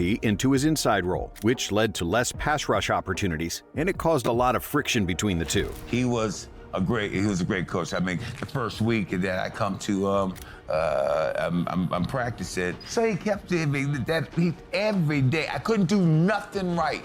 Couldn't do nothing right. On top of that, the Giants had a 3-12-1 record that season, and Parcells faced a ton of criticism from the fans and the media. Frustrated by losing, Taylor started to arrive late for meetings and refused to participate in practices. But somehow, he still managed to finish the season with 9 sacks, making the All-Pro first team at both outside linebacker and inside linebacker, becoming the first player in NFL history to be selected a first-team All-Pro at 2 positions in the same year. And following that season, LT found himself in a fight for his services. He accepted a $1 million interest-free 25-year loan from Donald Trump with the agreement that he'd play for his USFL team, the New Jersey Generals. This was a decision that Taylor quickly regretted, not even a month after. So the Giants stepped in, bailed him out of the deal, and gave him a new 6-year, $6.25 million contract. And after that show of faith from the team, LT returned for the I know that was a lot of money back then, but it's insane. Like the contracts that players get now compared to then. It's just crazy. 84 season rejuvenated and more determined than ever to prove his dominance on the field. He returned to his outside linebacker position and had 11.5 sacks, a career high at the time. But more importantly, the Giants bounced back as well. I'm very curious where McDaniels is going. He can choose anywhere, man, because he can go be an OC for a team like the Eagles or something, or he could be the head coach for maybe the Falcons, you know, like he could, he's probably the best offensive coach that's in free agency right now. And then Flores is probably the best defensive coach, at least of names that are out there right now. Achieving a 9-7 record, making the playoffs for the first time since Taylor's rookie year. About the 5 sweetest words I can think of, the Giants are in the playoffs. In 85, the Giants had another good year, finishing 10-6, spearheaded by Taylor and the defense. LT had 13 sacks, a new career best, and made his 5th straight All-Pro first team. But unfortunately, one of those 13 sacks was the worst of Taylor's career. It was a sack on Joe Theismann that broke his leg and ultimately ended his career. And while Theismann doesn't blame him for the play in any way, Taylor has never seen a clip of the play and refuses to watch it. I was concerned because, you know, even though we were rivals and stuff, I had a lot of respect for you. This was also a defining moment for the offensive tackle position in the NFL. Taylor was the first great pass rusher to consistently line up on the quarterback's blind side. And after seeing the damage that could be caused by not protecting it, the blindside tackle spot became a premium. Morris isn't a better DC than Flores. I don't believe so. All right, deal. Take it easy. Have a good shift, bro. Unless you got some stats, you know, I'm down to look at it, but I don't think so. Everybody jinxing the Texans right now. A lot of people got them in AFC Championship. We'll see. To be determined. Position, with teams placing their more talented linemen there. But even with all the changes being made to stop LT, the following season, in 1986, he put together the greatest defensive season of all time. Taylor was simply unstoppable. He led the Giants to a 14-2 record, the best in franchise history for a 16-game season, and recording a staggering 20.5 sacks. Mind you, this was LT's 6th season in the league, so teams were using chip blocks, double teams, and even scheming plays specifically to try and neutralize him. But nothing worked. He ended the year with another Defensive Player of the Year award, making him one of only 3 players in history to win the award 3 times, alongside J.J. Watt and Aaron Donald. He also won League MVP, becoming one of only 2 defensive. Wow, I did not know that. He got Defensive Player of the Year and MVP. That's crazy. In the same year. Players ever to earn that award, and the first to win it unanimously. The Giants rode Lawrence Taylor's MVP season all the way to Super Bowl 21, where they defeated the Broncos and hoisted their first Lombardi trophy in franchise history. Prior to their 39-20 victory over the Broncos, they held the Niners to just 3 points in the divisional round, then shut out Washington in the conference championship. A legendary defense led to the pinnacle of the sport. Earn that award, and the first to win it unanimously. The Giants rode Lawrence Taylor's MVP season all the way to Super Bowl 21, where they defeated the Broncos and hoisted their first Lombardi trophy in franchise history. So they beat the Broncos. Prior to their 39-20 victory over the Broncos, they held the Niners to just 3 points in the divisional round, then shut out Washington in the conference championship. A legendary defense led to the pinnacle of the sport by one of the game's most legendary players. Unfortunately, over his next 7 seasons, Taylor only played a full 16-game season 3 times due to various occurrences. From injuries to suspensions to strikes, the latter half of his career was far from smooth sailing. But that doesn't mean LT wasn't still dominant. In '87, he had 12 sacks, despite playing just 12 games. Then, at the start of the '88 season, he was suspended from the league for 30 days for his second substance abuse violation. Taylor checked himself into rehab, and when he returned to the field, it was like he never left. He finished the year with 15.5 sacks in 12 games, including a legendary performance against the New Orleans Saints, where LT played through a torn pectoral muscle.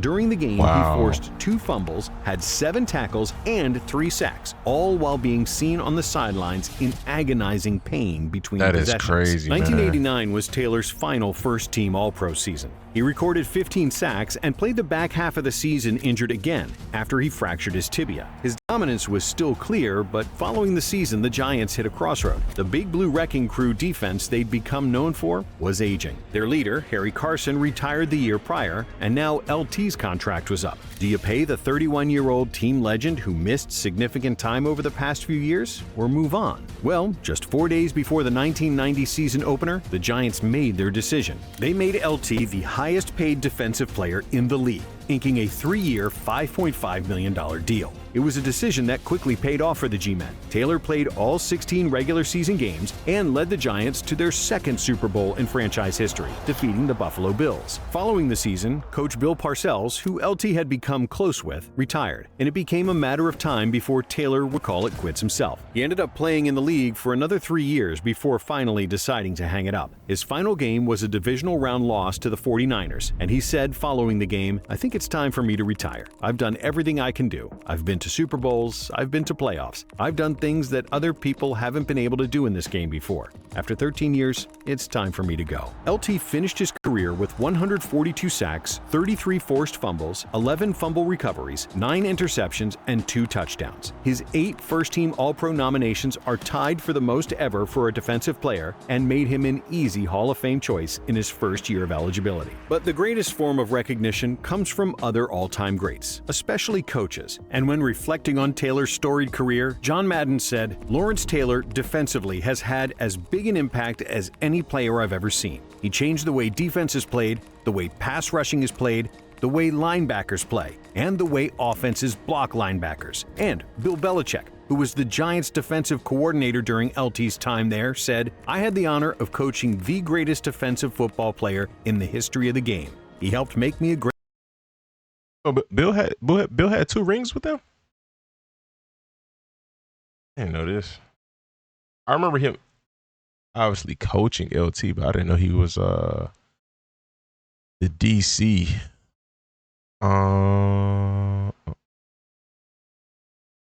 As an assistant coach. So he had 2 rings with them. Oh wow. I know this.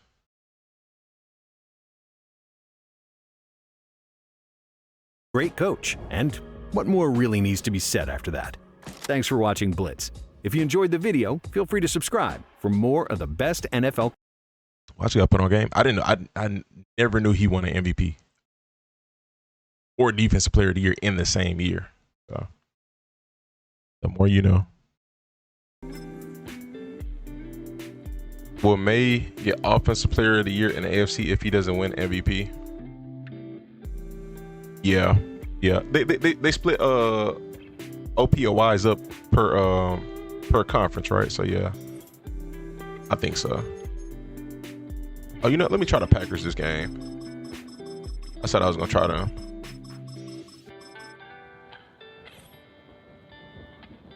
Let's see by Green Bay.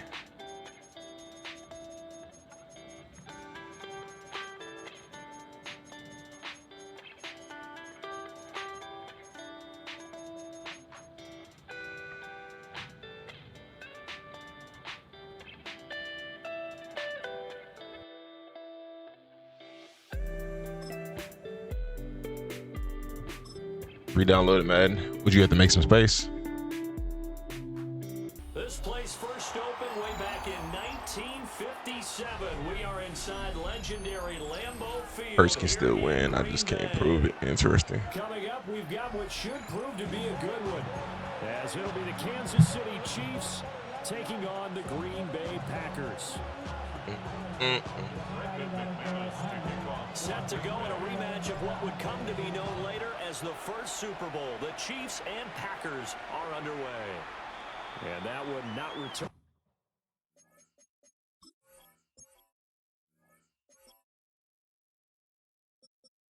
Jacobs with the 90s. Very interesting. Washington. Putting up 5, Reed got 94. I was got all very interesting.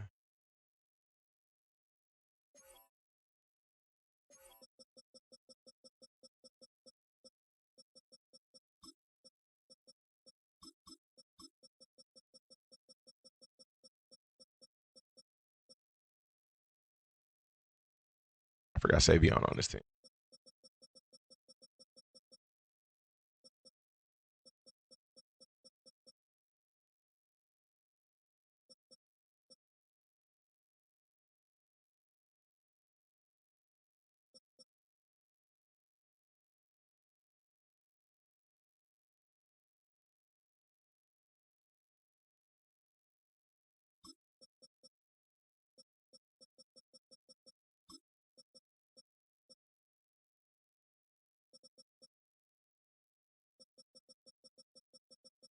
How much for the 1v1?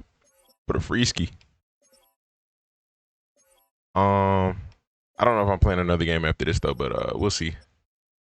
Built and AR are the best QBs to use in Madden 26. I just can't prove it. Did I see the Bucks fire the OC? Yeah, somebody just said that earlier. I'm not surprised though. They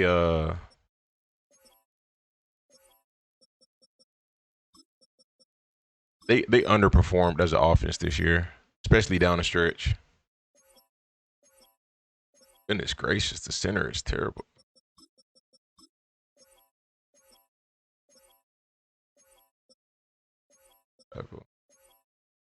Sean, Gary, Lucas Fitness, Micah, Way, Duffy.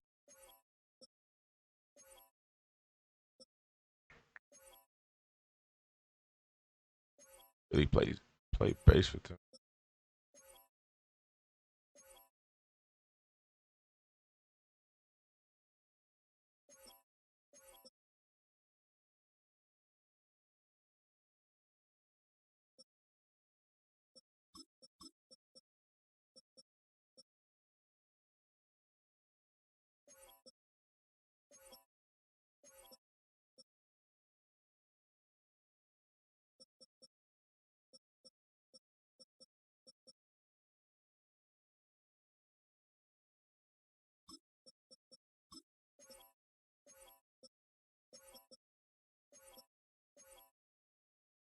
Interesting. I'm ready if you are.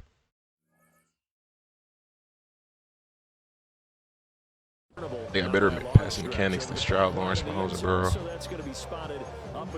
Very interesting.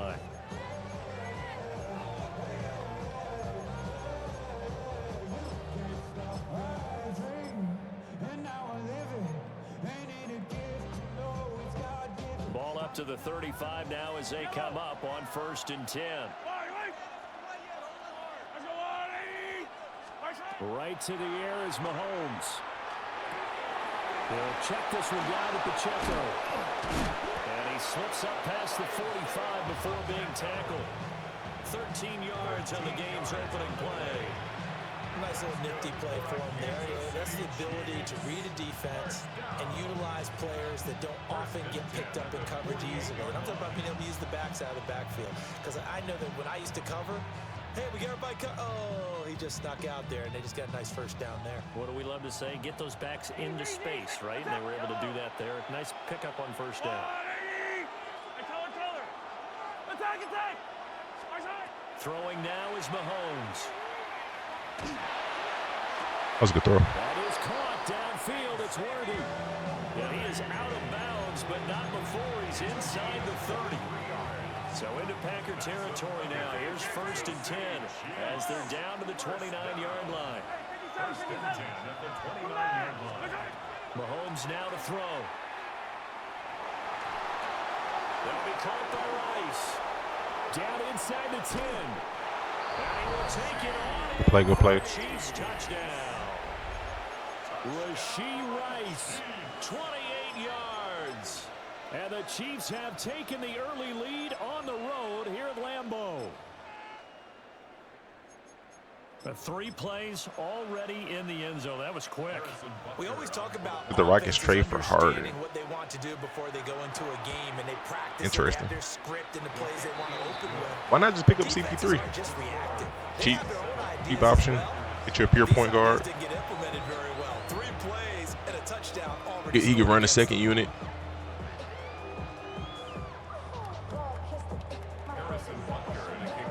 Now after the touchdown, here's Butker on to kick it away.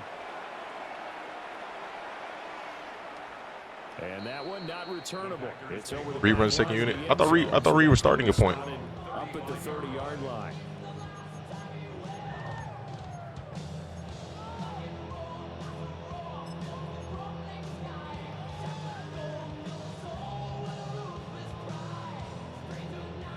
So good field position for the Packers as they come up 1st and 10 at their 35-yard line. They'll run here, the former Longhorn with it. This will be stopped about 2 yards shy of the marker. 8-yard gain, 2nd and 2. 8 yards on the pickup. From the shotgun now, here's an inside deal. And he'll get it out a couple yards shy of midfield at the 48. 4 yards the pickup, 1st down. So who's starting that point? Is it Amen? Has he even actually been officially released? That's a great question. Pick up the 1st down, a nice run right there. Ready.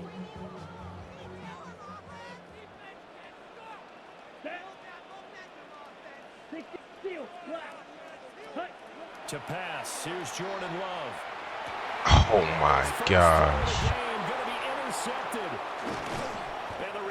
I guess good play. Into the 46-yard line.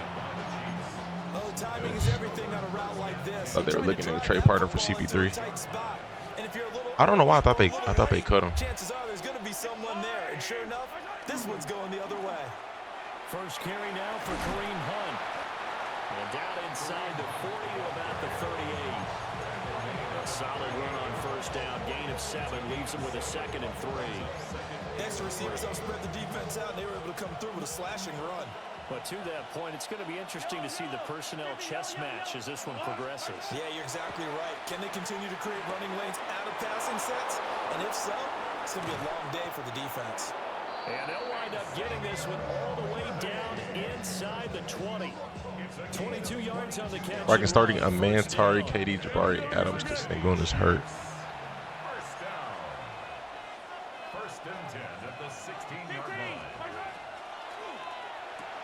That's into the hands of Worthy once again. It'll go as a gain of 4. And it'll be 2nd down. I was really my decision making. I gotta slow it down. I'll be looking for the big plays too much.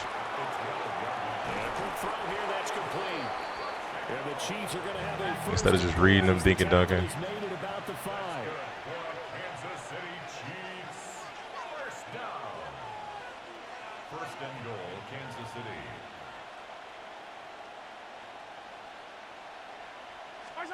Now it's Mahomes again.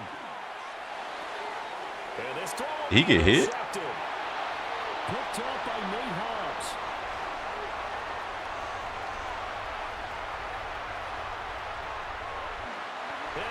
to the end zone. It's a pick six and a Packer touchdown. Well, it turns out it's not their offense who gets him on the board first, CD. It's the defense coming to Oh, right wow. there What with the heck? six. And I know from Yeah, I got blessed. throughout the I'll take week, that. when you go against the offense, you're challenging them all the time. You're letting them know, That's crazy. don't worry about scoring this week. Garrett Wilson bad in this game? We'll get a few pick sixes Really? and score ourselves. But what's his You're just overall? kidding? But how about what he just did right there? Laid it out for the rest of the game. We score. Hey, offense, can you keep up with I still can't believe the Hawks got no picks for Trey Young. That's crazy to me.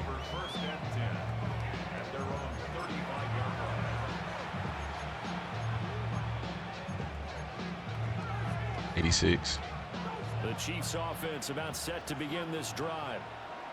Now remember, they were just out here a moment ago through the pick six, so we'll see if they can take better care of the football this go around. Yeah, and sometimes, partner, I think it's almost better that you just throw the pick six and you come right back out. Luka and Trey went for a combined first-round pick. Interesting.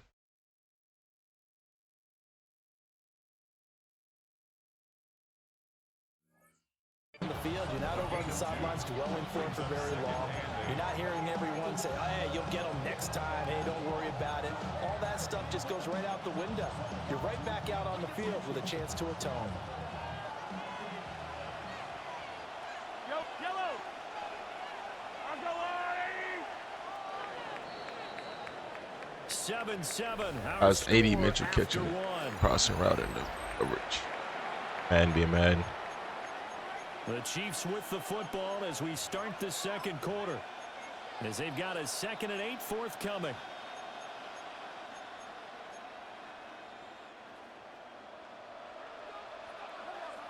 Hey, get it. 70 Timberwolves.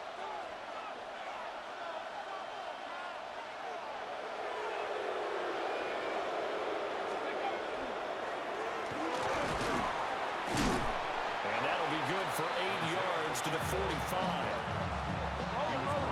Here's 3rd and a few inches. It's a gain of 8. Brings up 3rd and inches. The Chiefs will use the first of their timeouts. They'll have 2 remaining as we step aside here in this second quarter. Here comes 3rd and the length of the football. Yellow. Attack, attack. Hey, color.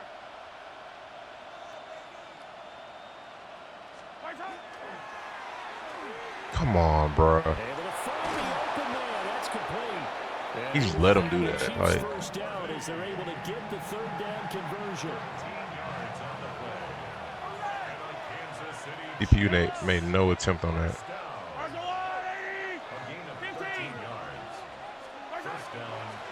On 1st and 10, here's Pacheco.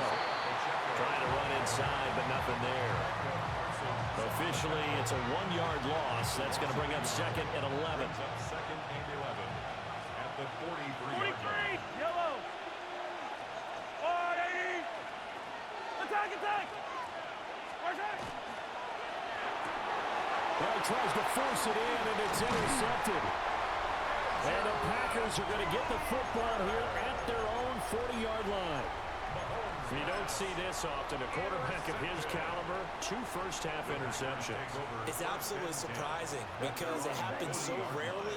You're searching for what reason, what's going on out there. It's not just maybe the defense is playing well.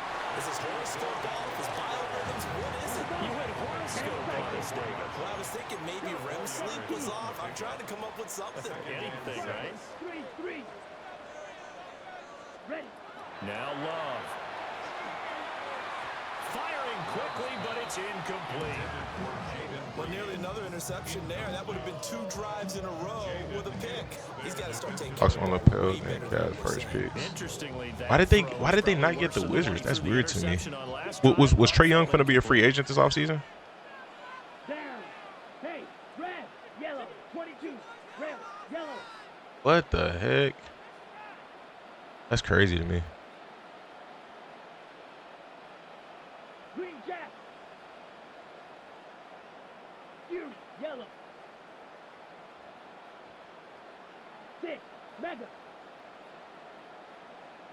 Red cycle. To throw now. Here's Love. He'll try and do this himself. Bro, how did he? I guess it's McDuffie. I guess that's that. He beat my receiver on a comeback.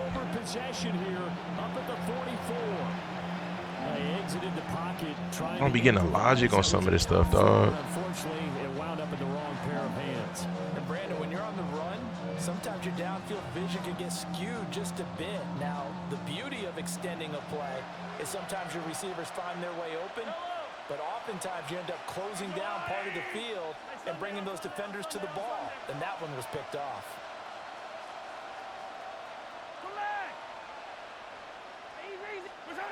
So after the INT, here's Mahomes.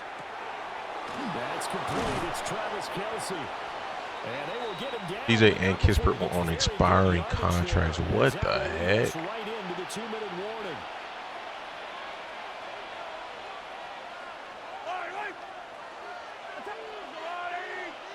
A very interesting decision making from the Hawks.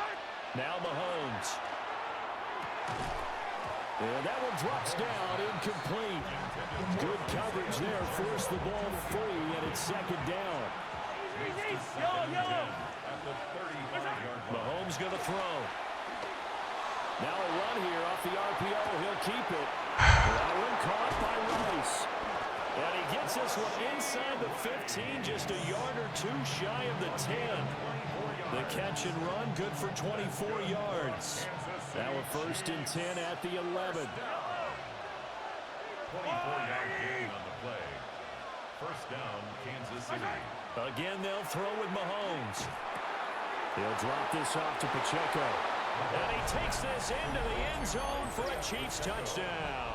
Touchdown, Kansas City. Isaiah Pacheco from 10 yards out. And the Chiefs Get rid of Garrett and Dobbs next season. Extra point by Yeah, I mean, Dobbs going to be a free agent, so that makes sense. But why Gary, though?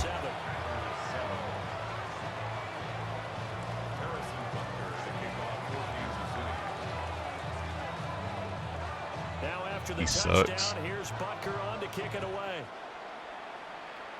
I say why you can't keep him though. And a decent return. Second 9 games. I just lowball him. Give him a cheaper contract. About set to get this drive started. The Green Bay offense at the line. And it's been a miserable start for them offensively, obviously. 2 drives, 2 interceptions. And this is where you have to know your quarterback and know how you actually have to reach him. Do you do it with a little bit of humor? Maybe you break the ice a little bit like, hey, didn't we practice in that color jersey all week? Not the one that you're throwing it to? Or maybe you have to be stern with him. But whatever's going to take Goodness gracious. it has to be done. He's putting the game in jeopardy. Gosh. It's so crazy because my receiver comes back.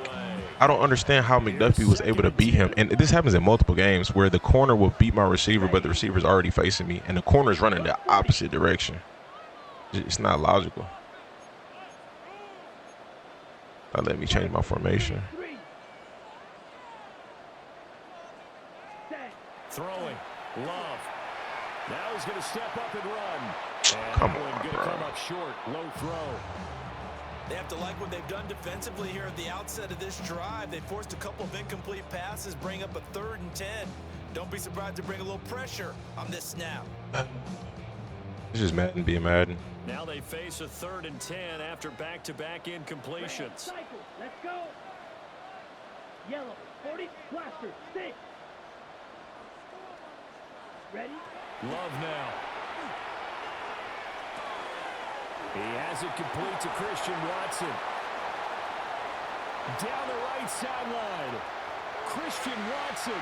Touchdown, Packers. Christian Watson, 73 yards. And the Packers are an extra point away from tying the ball game here in the final minute of the first half. Now McManus to tack on the extra point. And we've got a good one brewing. We're all The Bears-Packers game. It's going to be an interesting game. It's 50-50, honestly. Packers The Bears got some like hype right now, but the Packers can for sure beat the Bears. As he sends this one away.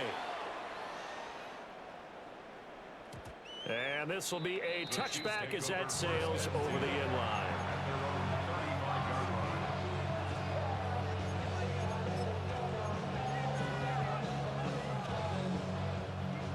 The KC offense out of the huddle, ready for their next drive. And they've got just under 50 seconds, so time enough to try to work their way downfield if they so choose. Here's Mahomes to throw. He's going to look deep down the field. And Mahomes misfires again, and it's intercepted. Picked off by Nate Hobbs. And the Packers are going to get this back to their own 34-yard line. A nightmare of a first half for him. That's now 3 interceptions. But Charles, with his talent, if anyone can shake this off and right the ship, it's him. I agree, because you don't get to be one of the best quarterbacks in the league without developing some major mental toughness. So I expect him to go in the locker room at halftime, hit the reset button, and come out a new guy in half number 2. That's going to be caught downfield by Reed. The Packers going to use Miami and Ole Miss play tonight. He might check that out. We're going to see about it. I'll check it out. In the first half of play. The Dallas go after Quay Walker. He's on the final year of his rookie deal. Can the Packers re-sign him? I definitely would. It's not a bad move, but I probably would focus on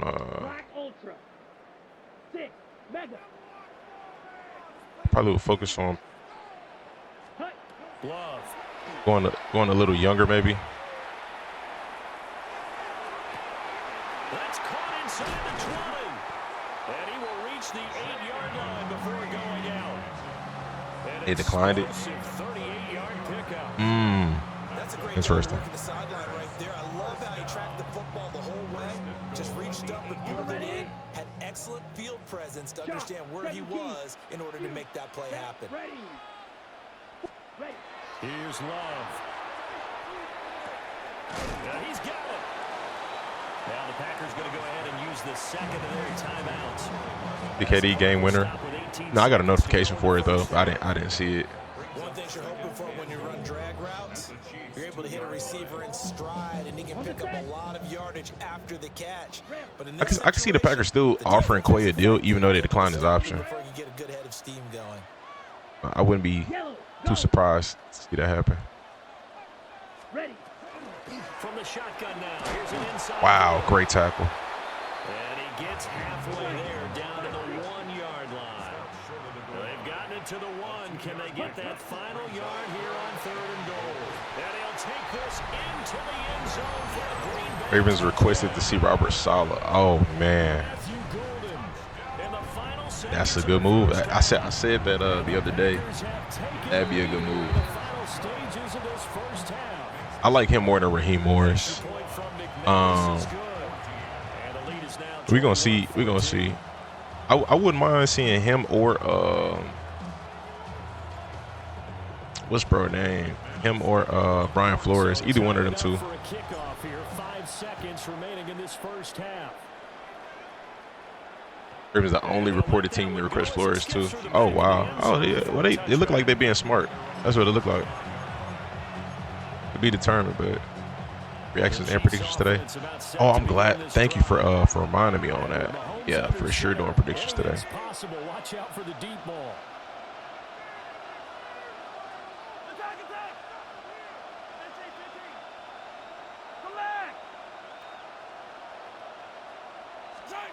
Final shot before the half from Mahomes.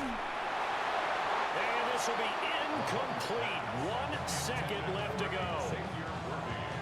When defenses get to the quarterback, I think would be better Flores or Saleh. I don't know. I like Saleh, so I don't know though. But both of them good options. Yeah, I don't know for real.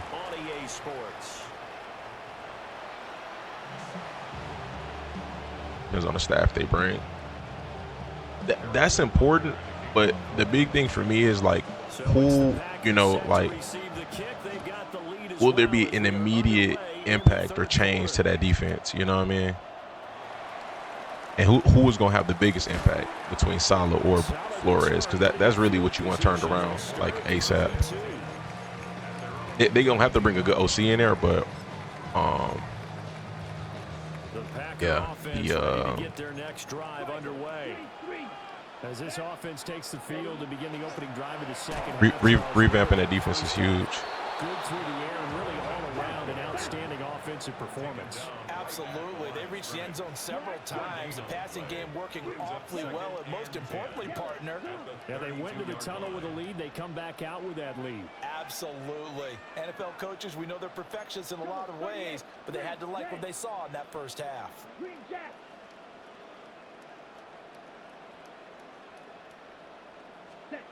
Love looking to throw it. On the RPO, he'll keep it himself. He'll get this complete to Matthew Golden. And he has a big gain inside. Like McDaniel's a commander. That wouldn't be a bad job for him to take, actually. One of the best home field advantages in the NFL, no doubt. And they're a happy bunch here as the Packers lead third quarter. Oh, my gosh. And it's picked up by the Chiefs. And his crew will take over with a football at the 35-yard line. So that is not the way you want to begin the half when you're only up by one score. A turnover right away. And my guess that in the locker room, that's what the defensive coordinator on the other side was saying. Ravens have 8 or 9 people stacked up the interview right now, which is crazy. And they were able to do it. From the 38. I think the way they're going about it looks good right now so far. To throw, it's Mahomes. Over the middle, complete. That's Brown. First target, first catch, and a first down.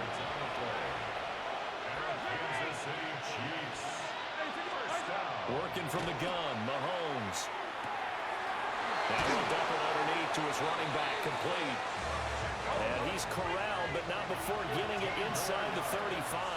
That's another Kansas City Chiefs. Shotgun snap to Mahomes. Pass to Brown. He's got it on the crossing route. Now a 2nd and 2. And again, it's Mahomes. Throwing the out route incomplete. That's Rice. And he's going to be touched down, but he's got the first down. That's another Kansas City Chiefs first down. Mahomes now to throw. Now a run here off the RPO. He'll keep it.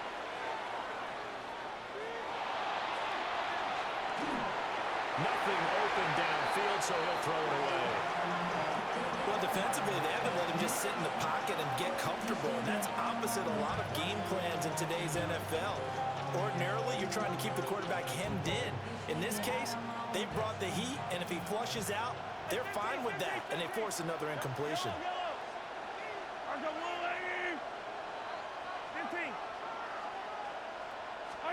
Throwing now is Mahomes. Now he'll tuck this and run. 6 yards there off the scramble, but it'll still leave him with a third down. In search of 4 yards here to pick up the first down. Looking to throw is Mahomes. He'll try and do this himself. And his pass is intercepted for the 4th time today. Picked off by Xavier McKinney. And the Packers are going to have the football here at their own 18-yard line. Well, I get what he was trying to do. He was moving to his right and trying to shift the coverage, but instead he shifted the coverage also to the right and threw right into it for an interception. About set to get this drive started, the Green Bay offense at the line. We have not seen much on offense here from either side these last few drives. We've hit a wall, so to speak. And have hit it hard, haven't we? Because the defenses right now, they seem to be a step ahead, don't they? Beating them to the point of attack, beating them to the punch. These offensive guys, they're tinkering like crazy. What's it going to take to get back on track? He literally almost ran back upfield, which is crazy. 5 yards shy of midfield. A very solid gain of If I would have threw that ball a second late, he would have abandoned his route, which is crazy. At this point in the second half, a gorgeous day, 1-score game, 1st and 10 here. Yellow, go. You, yellow.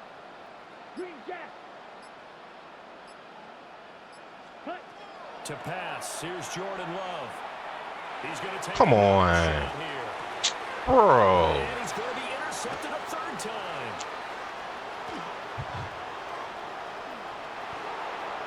Oh my gosh. How do you underthrow that? Raheem Morris, a commander. That wouldn't be bad. I just need a good OC.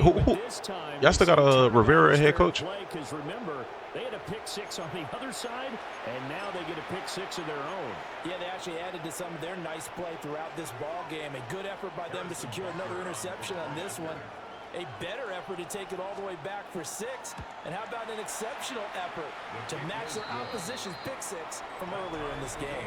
Dan Quinn? Yeah. Forgot, it slipped my mind. You're watching the NFL on EA Sports.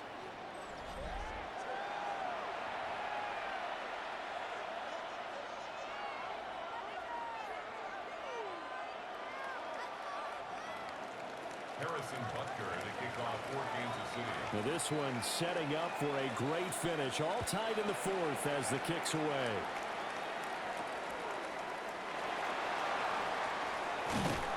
And he's up past the 20 to the 22-yard line. And he gets another job. I don't know about that. Was this Gannon? How long Gannon was coaching the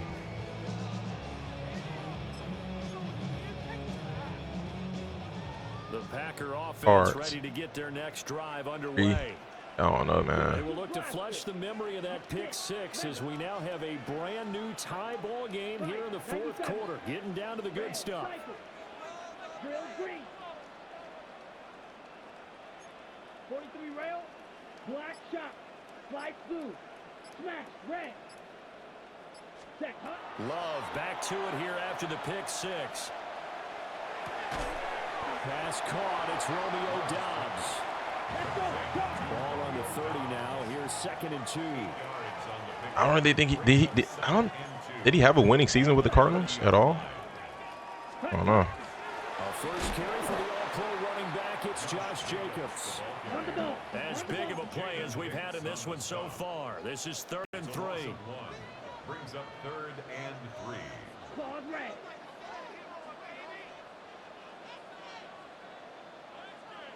Set. Back to throw. Love. He'll try to pick it up himself. Work in the middle of the field, and he's got a man complete. And he's going to have the Packers first down as they're able to get the 3rd down conversion. 17. So signs of life in what's been a dormant offense in this second half. Here's 1st and 10. 42-yard line. 6. Red, yellow. Steel, black.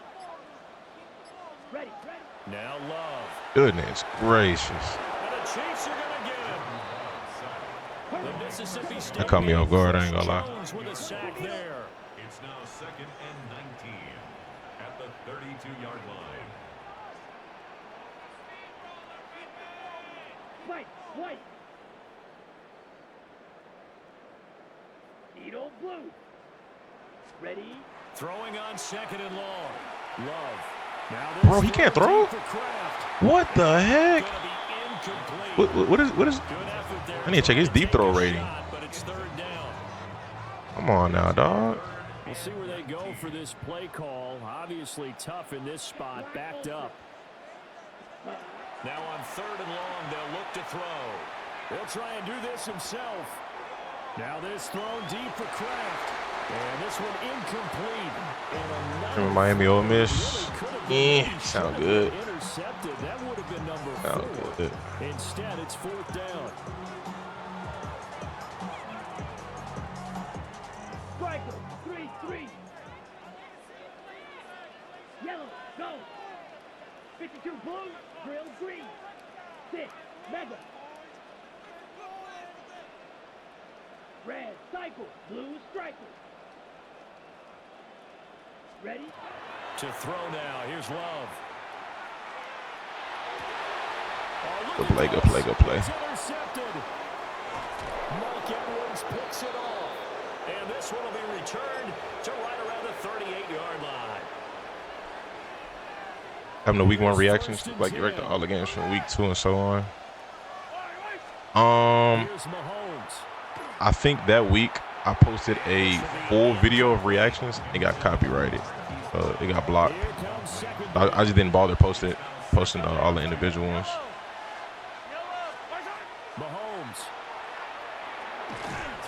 Like I posted them all in one video, and then getting blocked. The Lambeau faithful making as much noise as they can. It's 3rd down. Mahomes. He's got his target. That's complete. And he's going to be out of bounds to stop the clock. And they continue to move a little bit closer toward that potential game-winning field goal. Plenty of time. All 3 timeouts still remain. Here's 1st and 10 now. And they work this near the 5. He'll be stopped at the 6.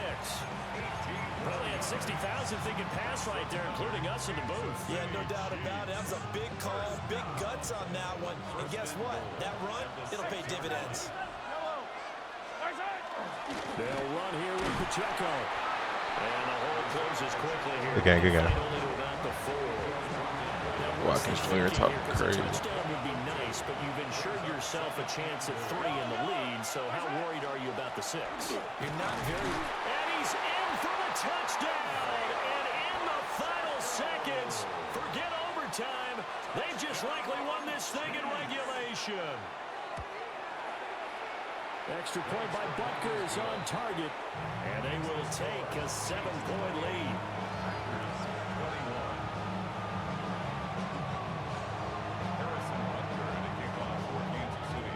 Now after the touchdown, Love D-ball good. He underthrew 2 in this game, bro, which is crazy.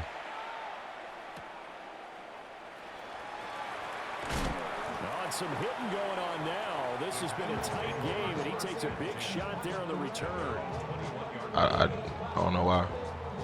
I mean, he don't ever overthrow. This is 1st and 10. Wait. Here we go. Now Love. He's going to let it fly. That's funny. Good game, buddy. I'll run it back with you if Shadow not trying to play. Get the turnover to seal this football game.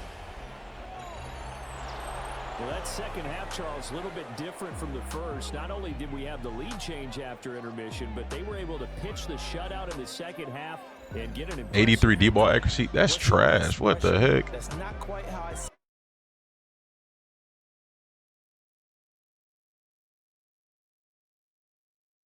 So his D-ball not good.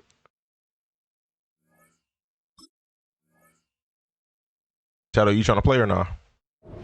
I'll run one more with y'all. Chargers taking on the Green Bay Packers. Yeah, let's legacy game. We're gonna see. Now the kicker, Brandon McManus, about ready to get us started. And off we go from Lambeau. And this one over the back line of the end zone.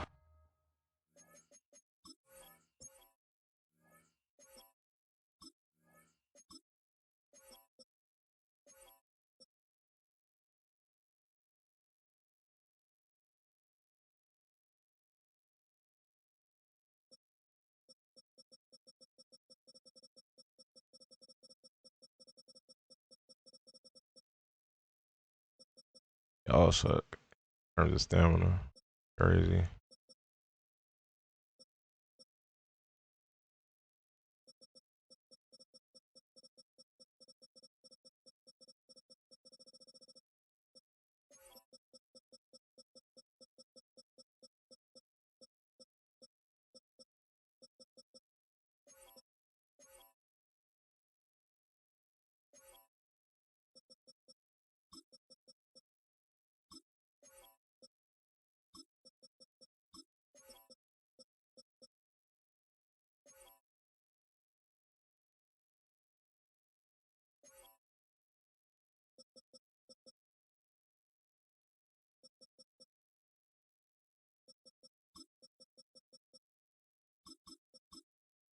I don't ready we are.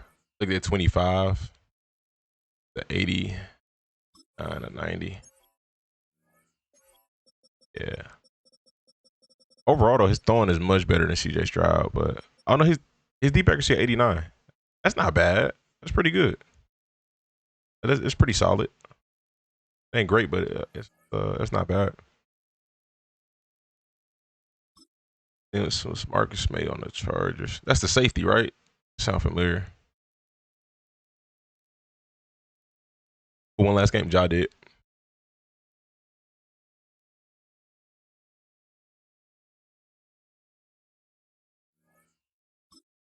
May play with the Saints and the Jets, I think, huh? Name sounds super familiar.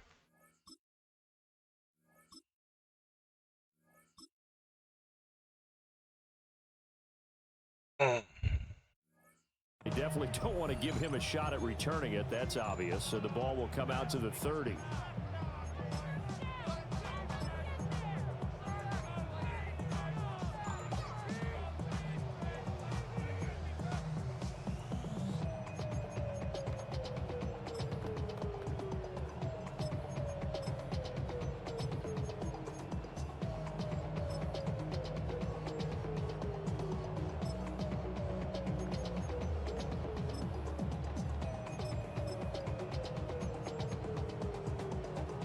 Ball up to the 35 now as they come up on 1st and 10.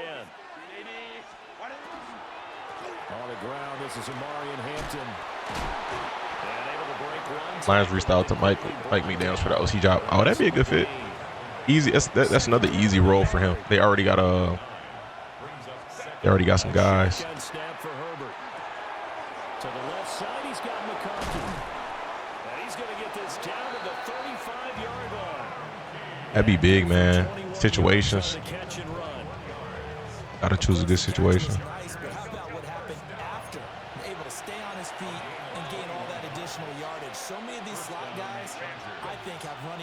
That's a touchdown. Okay. My coverage just got fried. It glitched. Everybody's running to the opposite side. Another strong gain on the last 2 plays. They've moved it a combined 33 yards. 1st and 10 at the 24-yard line. 21. 10. On 1st down, it's Hampton. They'll get a nice chunk there on the 1st down run, and it's 2nd and 4. A quick burst there, and he nicely bit off a pretty decent gain. Brings up 2nd and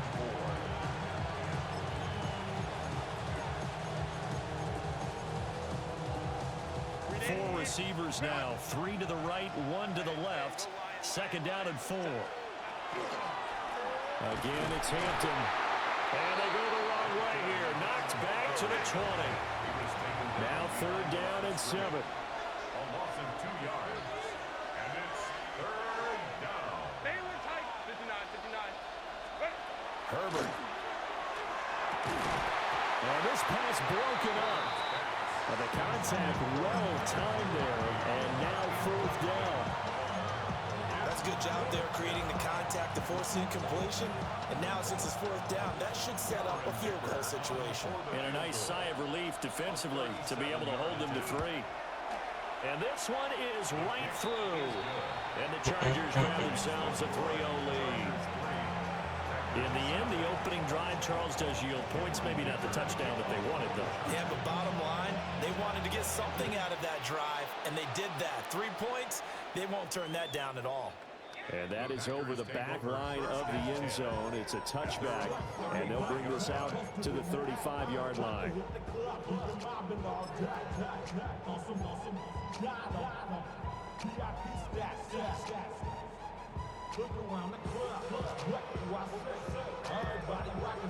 Love going to break the huddle, lead the Packers up here 1st and 10 at their 35-yard line. 50, green. Striker, 3. Ready. They'll come out throwing here to start the drive. Pass complete. He finds Jaden Reed. And they're going to have this across midfield and inside the 45. That's good for Packers. 1st down. Love wants to shift things around. Back to throw now on first down. Got his man complete over the middle. That's Jacobs. Yeah, he'll work free from one tackle, but that's about all as he's taken down. Now they'll change things up. Green. White. Ready. Throwing. Love. Now he's going to step up and run. And that'll be incomplete. Took a pretty good shot as he tried to pull that one in. Couldn't hang on, third down. I think if McDaniels don't take a head coach job, Eagles and Lions, that'd be perfect for him. Perfect spots. When you're going to get him, sometimes you panic as well and think, I've got to be there right now.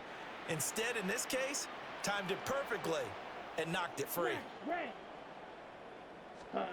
Again, it's Love. Throw left side complete. That's Jacobs. And he takes this just a few yards shy of the red zone before going out. That's good for a first down, his second catch of the opening drive. First and 10 at the 23-yard line. 60 red. Red, yellow. Claws red. Blue striker. Set, go. Love. Well, it's a Packers touchdown. Tucker Kraft, 23 yards for the touchdown. But if the Seattle after Clint get a job, honestly, I think Seattle would look better with McDaniels than they would with Clint. I think he'd be a better fit for that offense. It's not. I don't think Clint is bad, but just seeing how the Dolphins operated at their highest level, I think. And that is over the back line of the end zone. It's a touchback, and they'll bring this out to the 30. I think Sam a better quarterback than Tua. They're saying at a prime level right now. You got a deep threat with Shaheed. Got some good running backs. I think it'll work. The Charger drive about to get going. And last time able to get 3. It's not what they wanted. They wanted 6, but they got at least something. They mustered something out of the drive. They'll take it. I like the way you've described it. Not ideal, but they'll take it. Anything to put some. Dan doesn't trust no other OC since they've been going. I mean, it's only been 1 year. It's not like he ran through OCs. He only had one. Yeah, he hadn't gotten far enough away from the pocket to throw that football away, and that draws the flag. Yeah, the old tackle box, right? Get outside of each tackle, and then you can go ahead and throw it away, and you're in good shape. But if you're back there in the pocket, you got to make sure of what you're doing. Throwing quickly, and Herbert completes it. And they work this well upfield across the 45. 22 yards there, a first down.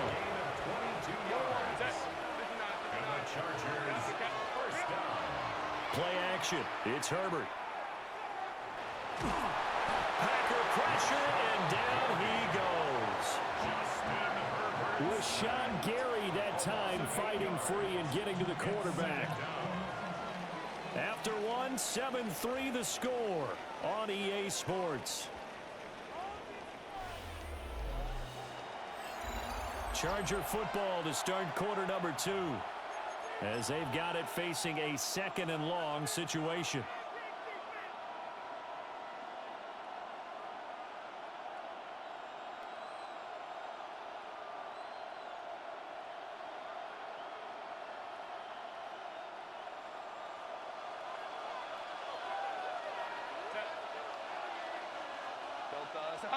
Hey, go lion.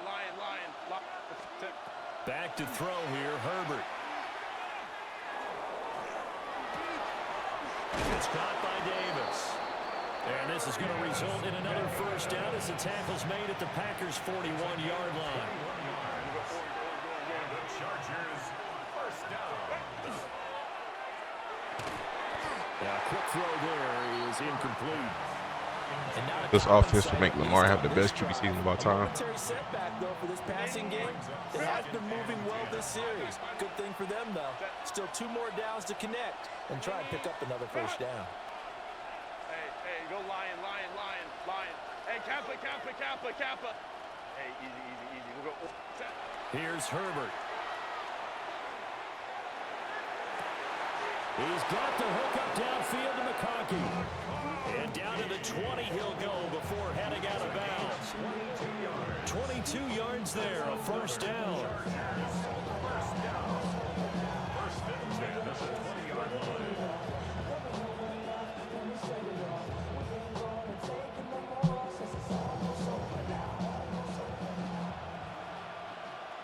I do think that would be a pretty good fit.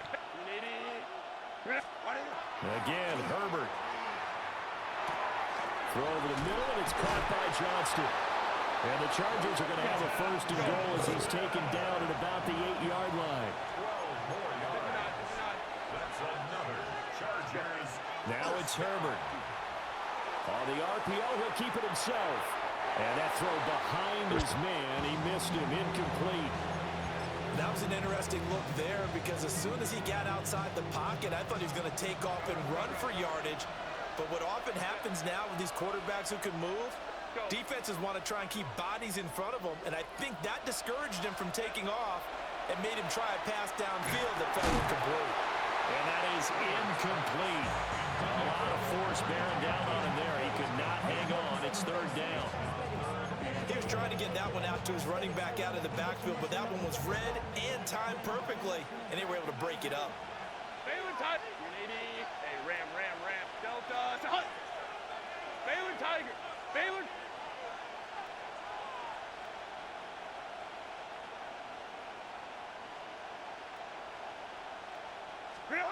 Now Herbert, third and goal. And this is caught. He's got it. Touchdown, LA. Mike gets a head coach or OC job. I think it's going to be up to him. I think he can take either one. Touchdown grab. And the Chargers are able to move back in front. I think if the best head coach jobs go, then take an easy OC job. It makes sense. Like if he doesn't get the job that he wants for a head coach, then for sure he need it. Wait for the Eagles to fire Patullo or take that Lions job. And out a little across the 25 to the 27. At their own 27-yard line.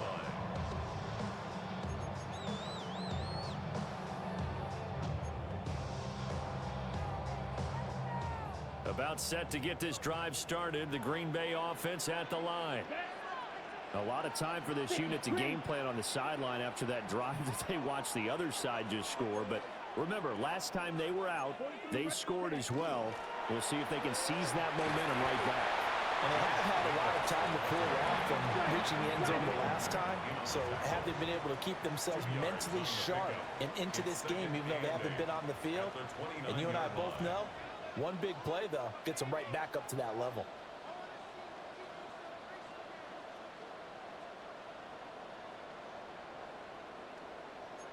Slide, 97. 10 and now Love going to change things up. Slide through. Black shot. Hut. From the 29, Love. Throw right side, hauled in by Dobbs. And past the 40 before he's out of bounds. Second quarter action with 1:59 remaining.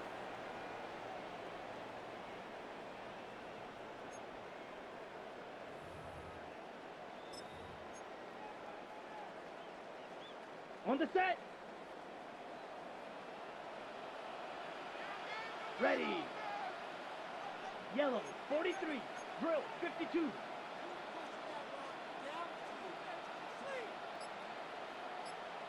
Hut. Here's Jacobs on 1st and 10.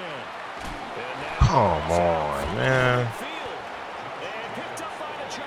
Only reason I kept him in is because Rome fumbled last game.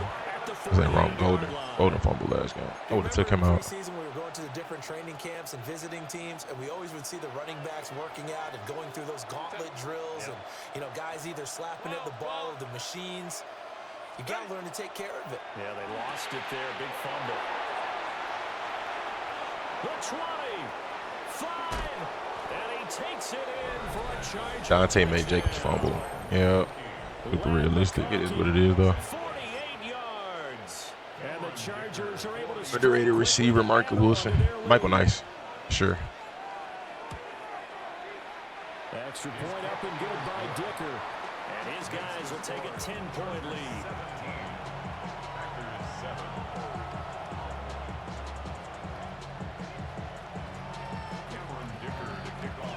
Now after the Dicker field goal, he's back out, ready to send it away.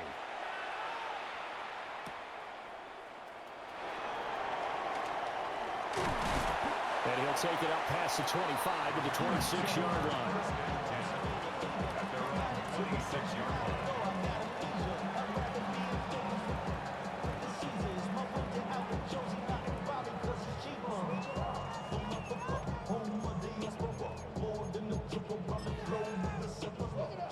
The Packer offense ready to get their next drive underway. Last time out, they had the fumble. That led to the touchdown. Not a great look on either side of the ball as the defense gave up the points too, Charles. But they've got to take care of the football and do better here on this possession. It's certainly been a tough stretch, partner, for both of those units, and they kind of put their defensive mates in a really tough spot there by dropping the ball on the ground. But an easy way to make it up to them, get out there now and get some points on this drive. And he takes a shot on the release as this will be incomplete. It's nothing like pressure to affect the accuracy and the timing of a guy trying to throw the football. And on that play, they ended up flushing him to his left, contacted him as he's trying to throw the football, and that led to the incompletion.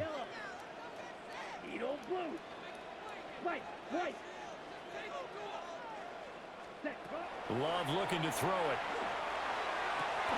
He'll go over the middle to Reed, complete.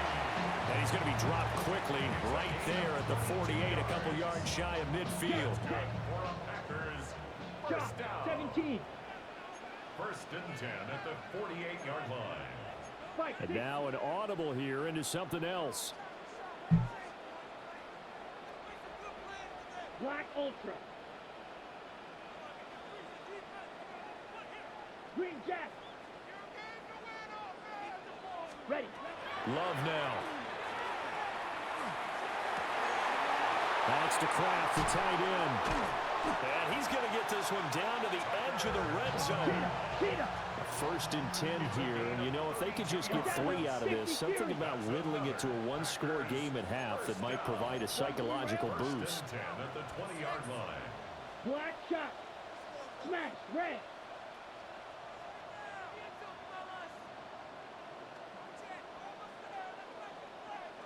Set. Now Love. That's complete to Dobbs. This will be a 5-yard pickup as they move it from the 20 to the 15. It's a gain of 5. Brings up 2nd and 5 at the 15-yard line. 6. Mega. Blaster. 6. Hut. Going back to Love. And he's got it. It's caught for a Packers touchdown.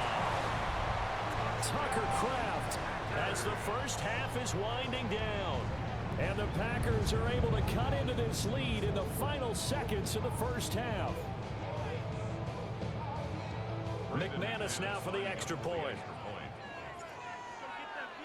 And now whistles and a flag, and I think we got a jump here. Now with that, they could elect to take the ball at the 1 if they wanted. Yeah, exactly right. They have options here. If they decide now to go for 2 after the penalty, the ball doesn't go to the 2-yard line as normal. They get the penalty, so that's half the distance. You put it at the 1. But if they decided they wanted to kick, they would just move the ball from the 15 to the 10, and they would kick it there. Extra point from McManus is good. And the lead's down to a field goal at 17-14. So not much time to speak of remaining in this first half as the kick's away. The Chargers take over 1st and 10 at their own 35-yard line. 15 seconds, all that remains for this first half as they come up 1st and 10. Crowd right. 21.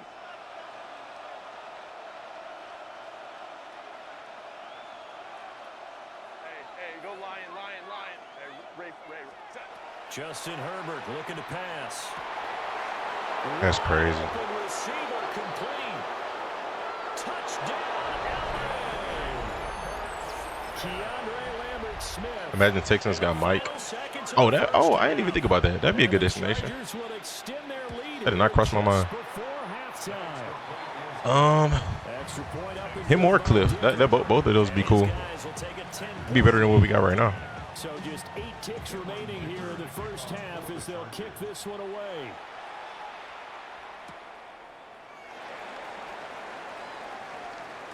Oh, a good return up past the 30. Past midfield. Still going. And he'll go out of bounds, but not. Bro scored a touchdown and still got the stamina to run me down on kickoff. Interesting.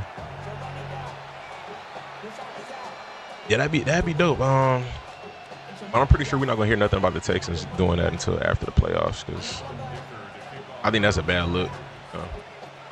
Looking at the OC while you in the playoffs. On the scoreboard as we resume action, ready for the third quarter. And this one definitely not in the landing zone. In fact, it's over the back line. So this is going to come out to the 35. About set to get this drive started. The Green Bay offense at the line.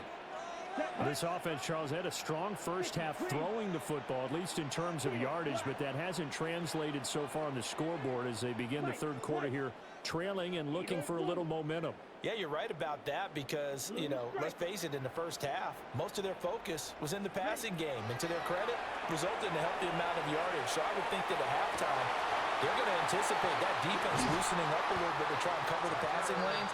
They've got to get the running game going, and there should be some gaps to run through now.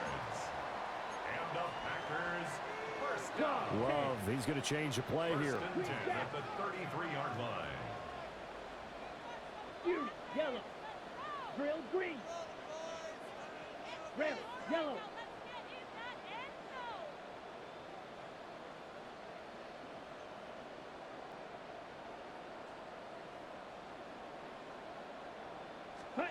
On first down, he'll drop to throw. That's taken in by Kraft. And he gets this one inside the 15, just a yard or two shy of the 10. Bring it back, Texans. Oops. This one not quite as big, but still over 20. What you mean? First and 10 at the 11. Now they'll audible to something else. Slide through. 6, mega, red, cycle. Smash, red. Claws, red.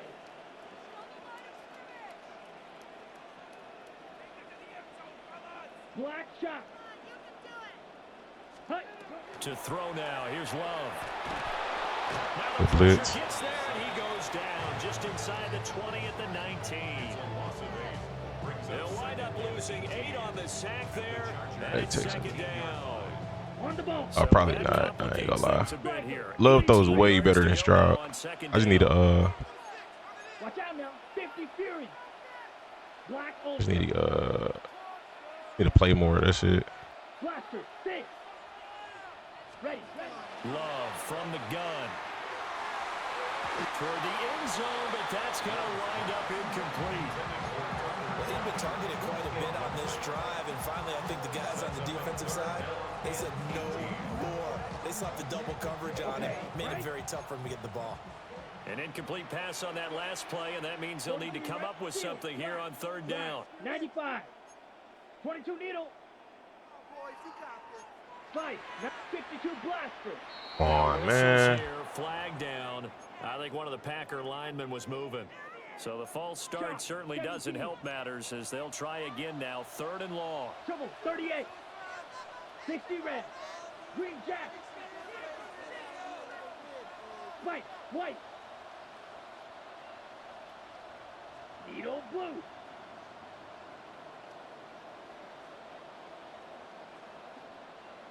Out of the shotgun, it's Love.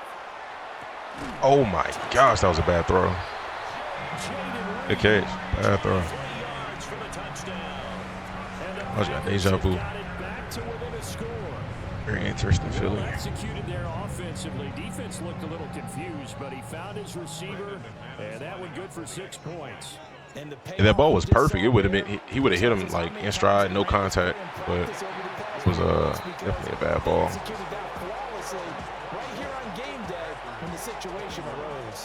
Then their receivers don't drop. They don't drop balls nowhere near as much as the Texans receivers.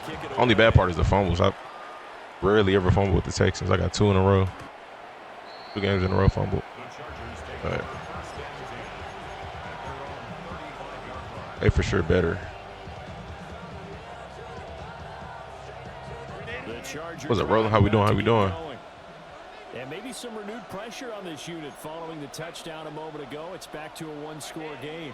And because of that pressure, because it's now a 1-score game, they know this is where you need to slow the momentum change. It's cards. I think I'm gonna play some of that one. You got to be careful right here. They'll come up 2nd and 7.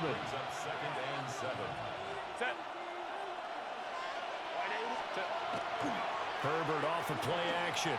Now he'll tuck this and run. What the heck, McKinney? Bro, in no world is Will Dissly routing up Xavier McKinney. Come on, dog. 61 yards. And the Chargers are able to stretch out their lead. Will Dissly. Down attack on the extra point.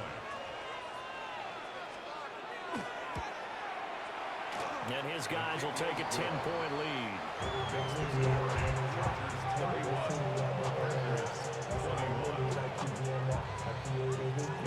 Here's Dicker now as he'll send this one away. And that'll carry over the back line of the end zone for a touchback.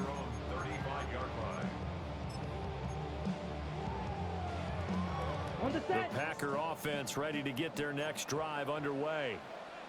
They did what they had to do to start this 3rd quarter, went down, got the touchdown to cut the lead, but the matching touchdown a moment ago, and we're right back where we started at halftime. Yeah, you're exactly right. Got a man that's caught inside the 10. And he'll be taken down deep into Charger territory. Steelers, Texans, Packers. I played with the Rams for a while. I played the Seahawks for a very short stint. To shift things around. It was Texans first, though. Texans. And he is going to lose yardage. Texans. It's 2nd and goal. Steelers. Rams, Seahawks. Back to Steelers, back to Texans. At the Packers. 22 needle. Drill green. Black ultra. Red, yellow. Set. To pass. Here's Jordan. Come on, bro. This game's so full. Hey, dog. He didn't have to do nothing. Bro, what is this ball?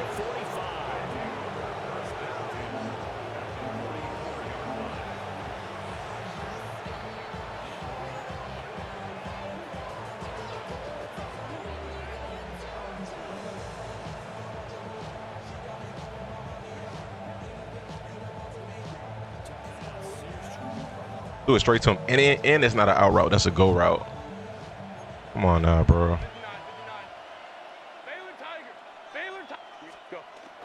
Herbert going to give to Hampton.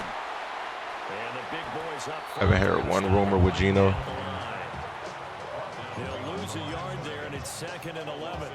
I'll tell you what, this defense hasn't played its best, but they're still right in this football game. If they keep making plays just like that, they're going to give their offense a chance.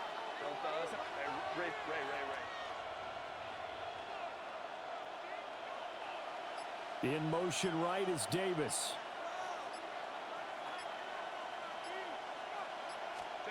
A shotgun snap for Herbert. Now this one finds McConkey. And he gets this inside the 35-yard line.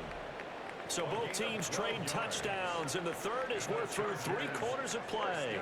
We'll return with more after this. This is the NFL, and it's on EA Sports.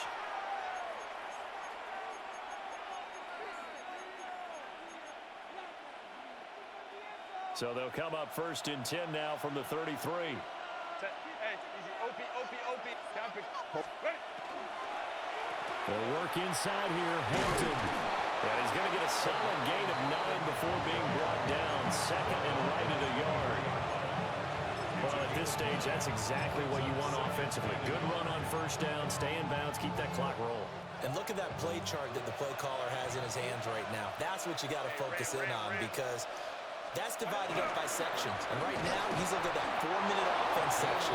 What running plays do we have to bleed down the clock and take care of the football? Right now, they're executing really well. At the 20-yard line. First carry for Najee Harris. And he's going to push his way down to about the 12. A gain of 4 last play. They double that here and get 8. Starting to become a tough spot for this defense. You're down 4th quarter, looking a little fatigued maybe on that side of the ball. Partner, we've seen this before, haven't we? Because every coach we've ever talked to says body language is important. And now you're seeing guys with their hands on their hips, they're bent over, hands on their knees. And the offensive guys, they're just saying, let's just keep running it at them. We've got them now. Herbert. That's swung out wide to Harris. And he'll get it here to the 10-yard line. Give him 2 yards there as they're set up now with a 1st and goal. 1st and goal, Los Angeles. A play fake, and now Herbert to throw. Now a run here off the RPO. And he's not able to get away. Sacked back at the 22. Rashee Garrett able to get in there for his 2nd sack of the afternoon. 2 minutes left to play in this football game here on EA Sports. That huge loss on the sack makes this job much more difficult. It's now 2nd down and 22 yards to go.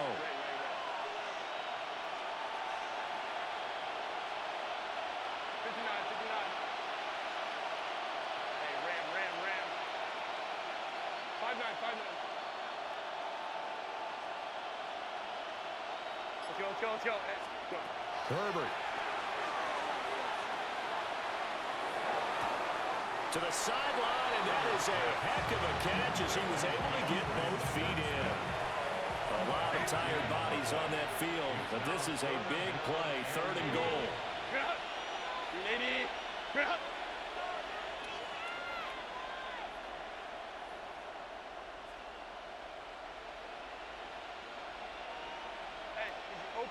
OP. 12.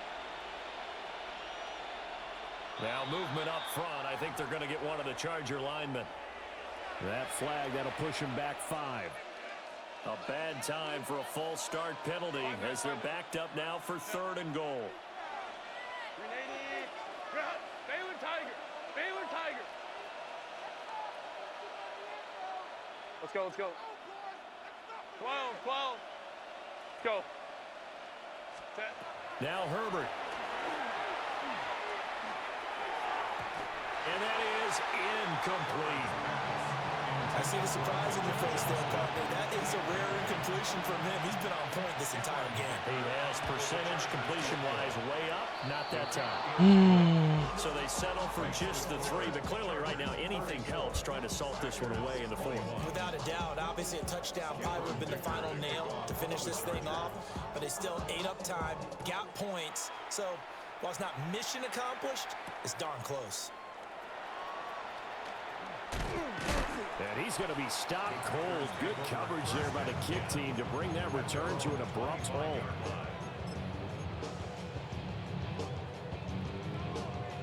They'll come up 1st and 10 here. Snap, drill, 52. Ready. 33, yellow.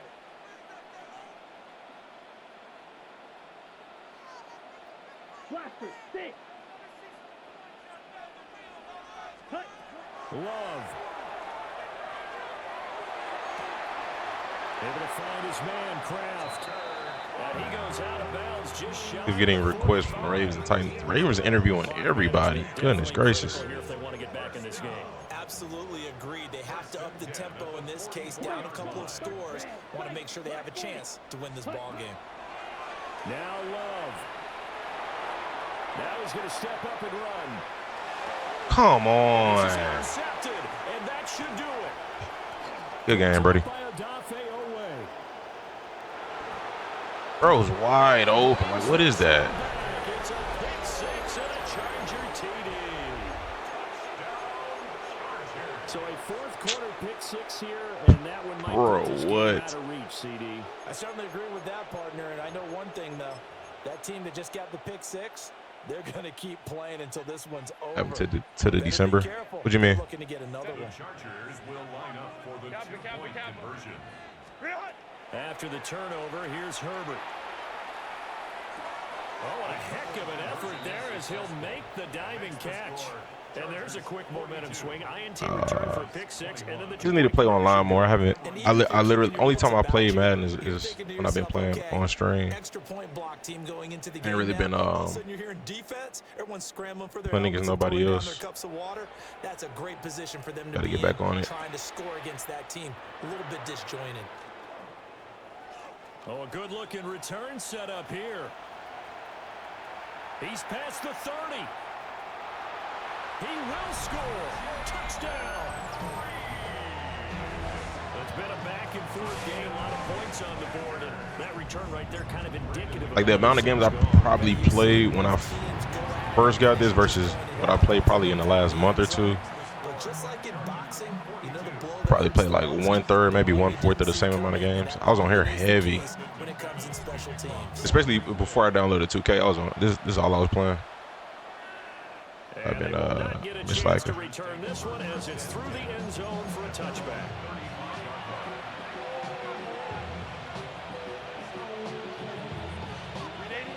The Charger drive about to get going. And a few kneel downs should just about do it. Now, defensively, they do have all three timeouts, but very little reason to use them at this point. He's going to loft one deep left side here. And now this is intercepted. My goodness. Picked up by Trayvon Diggs. Well, in all likelihood, this ball game's still over. I mean, even with the interception, two-score game, they need a miracle. Curious decision to even throw the ball in that situation, but maybe they saw a stacked line of scrimmage and said, hey, it's better to try and throw than to try and run against it. In any event, I think you're exactly right. Now, the other team can pad their stats, but I don't think they're going to win. Yeah, but still, don't change the channel just yet. Hey, red, yellow. Set. Here's Love. He's going to launch this deep for Watson. And it's okay. Dante Jackson picks it. And the Chargers are going to get the football here as the ball will come out to the 20. Well, field goals probably aren't going to cut it at this point. This was touchdown or bust, and unfortunately for them, it turned out to be bust. Yeah, they're feeling like they've got to force the issue here. Maybe take some chances they wouldn't have earlier in the game. But give credit to this defense. They've really stood tall throughout, and they come up with the interception in the end zone. Let's go.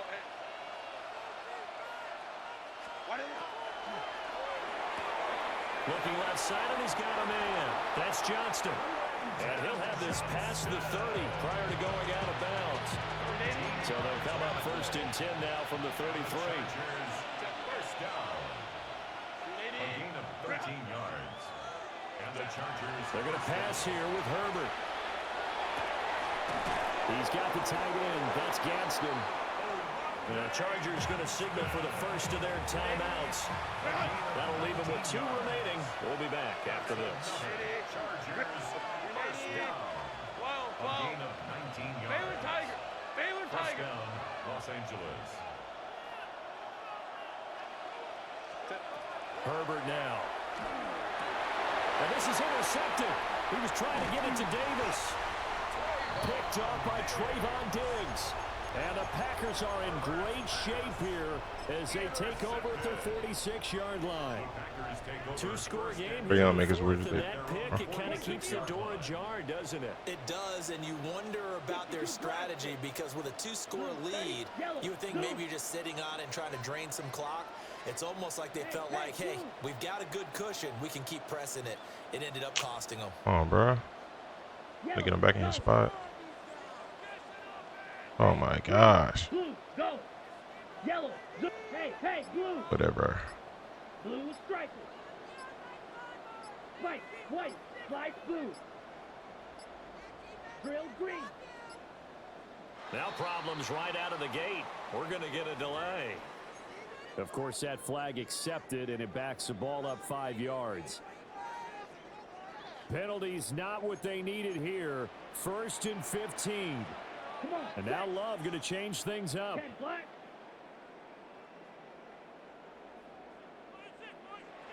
Why let me? I guess. Yellow, red, sight, blaster, 6. Green jack, black shot. They'll drop the throw. Now a desperation throw deep downfield. And this is caught for a touchdown. So hang on now. Things just got a little bit more interesting here in the final minute. No, we're not cheering. No, we're not rooting. But I am excited about this. I know you are too. We got a ball game again after that big-time strike. Big-time strike, and you are right. Don't go anywhere yet. This thing's not done. Here we go now as we get set for a big two-point conversion.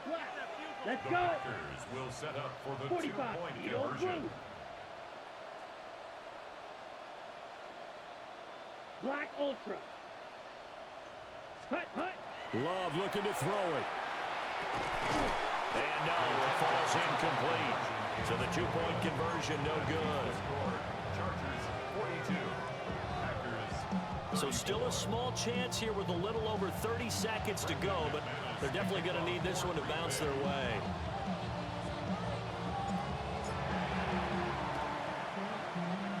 And this is going to be taken in by the Chargers, and it appears they're going to win this football game. The risk-reward of the onside kick, when you don't get it, the risk comes out to play, and here they gave up great field position. And that's the key to everything because you're trying your best to press advantages when you have them, and field position leads you to that type of play calling, and whether you want to blitz or whether you want to throw the ball deep, those types of things, now that they've given up that type of field position, the advantage is switched to their opponent. The Packers going to use one of their timeouts as they'll stop it with 25 ticks remaining on the clock.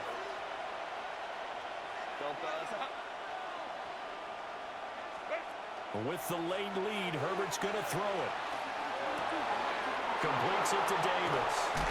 And he gets this one inside the 15, just a yard or two shy of the 10. Now the Chargers will use the second of their timeouts. That'll leave them with just one remaining in this fourth quarter of play.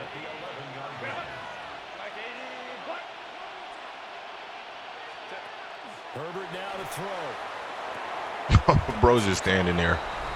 That's funny. Good game, buddy. Just about put a capper on this game. Herbert and the Chargers staying put. They'll line up and go for two. The Chargers will line up for the two-point conversion.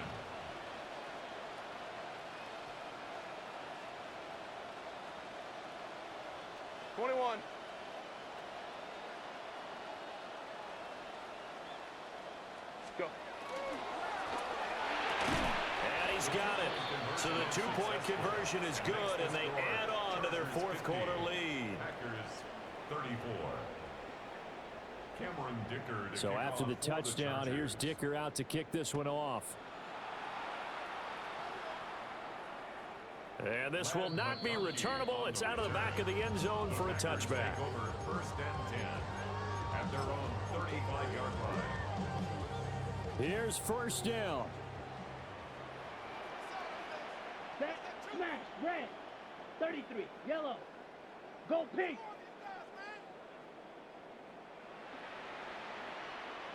Slide blue.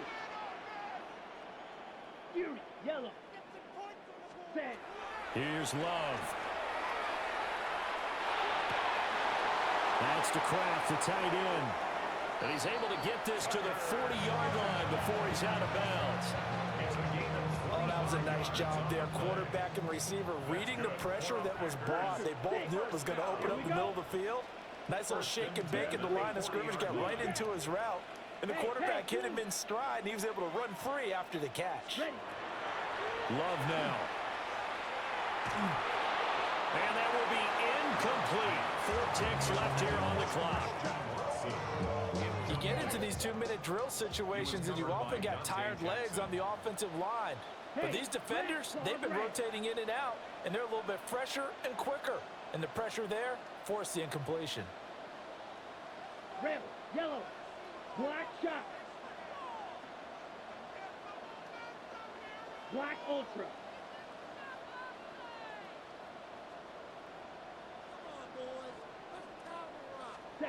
One last shot now for Love.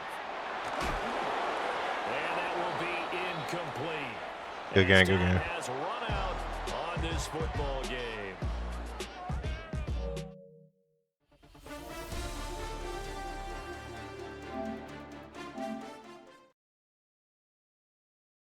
Right, fellas.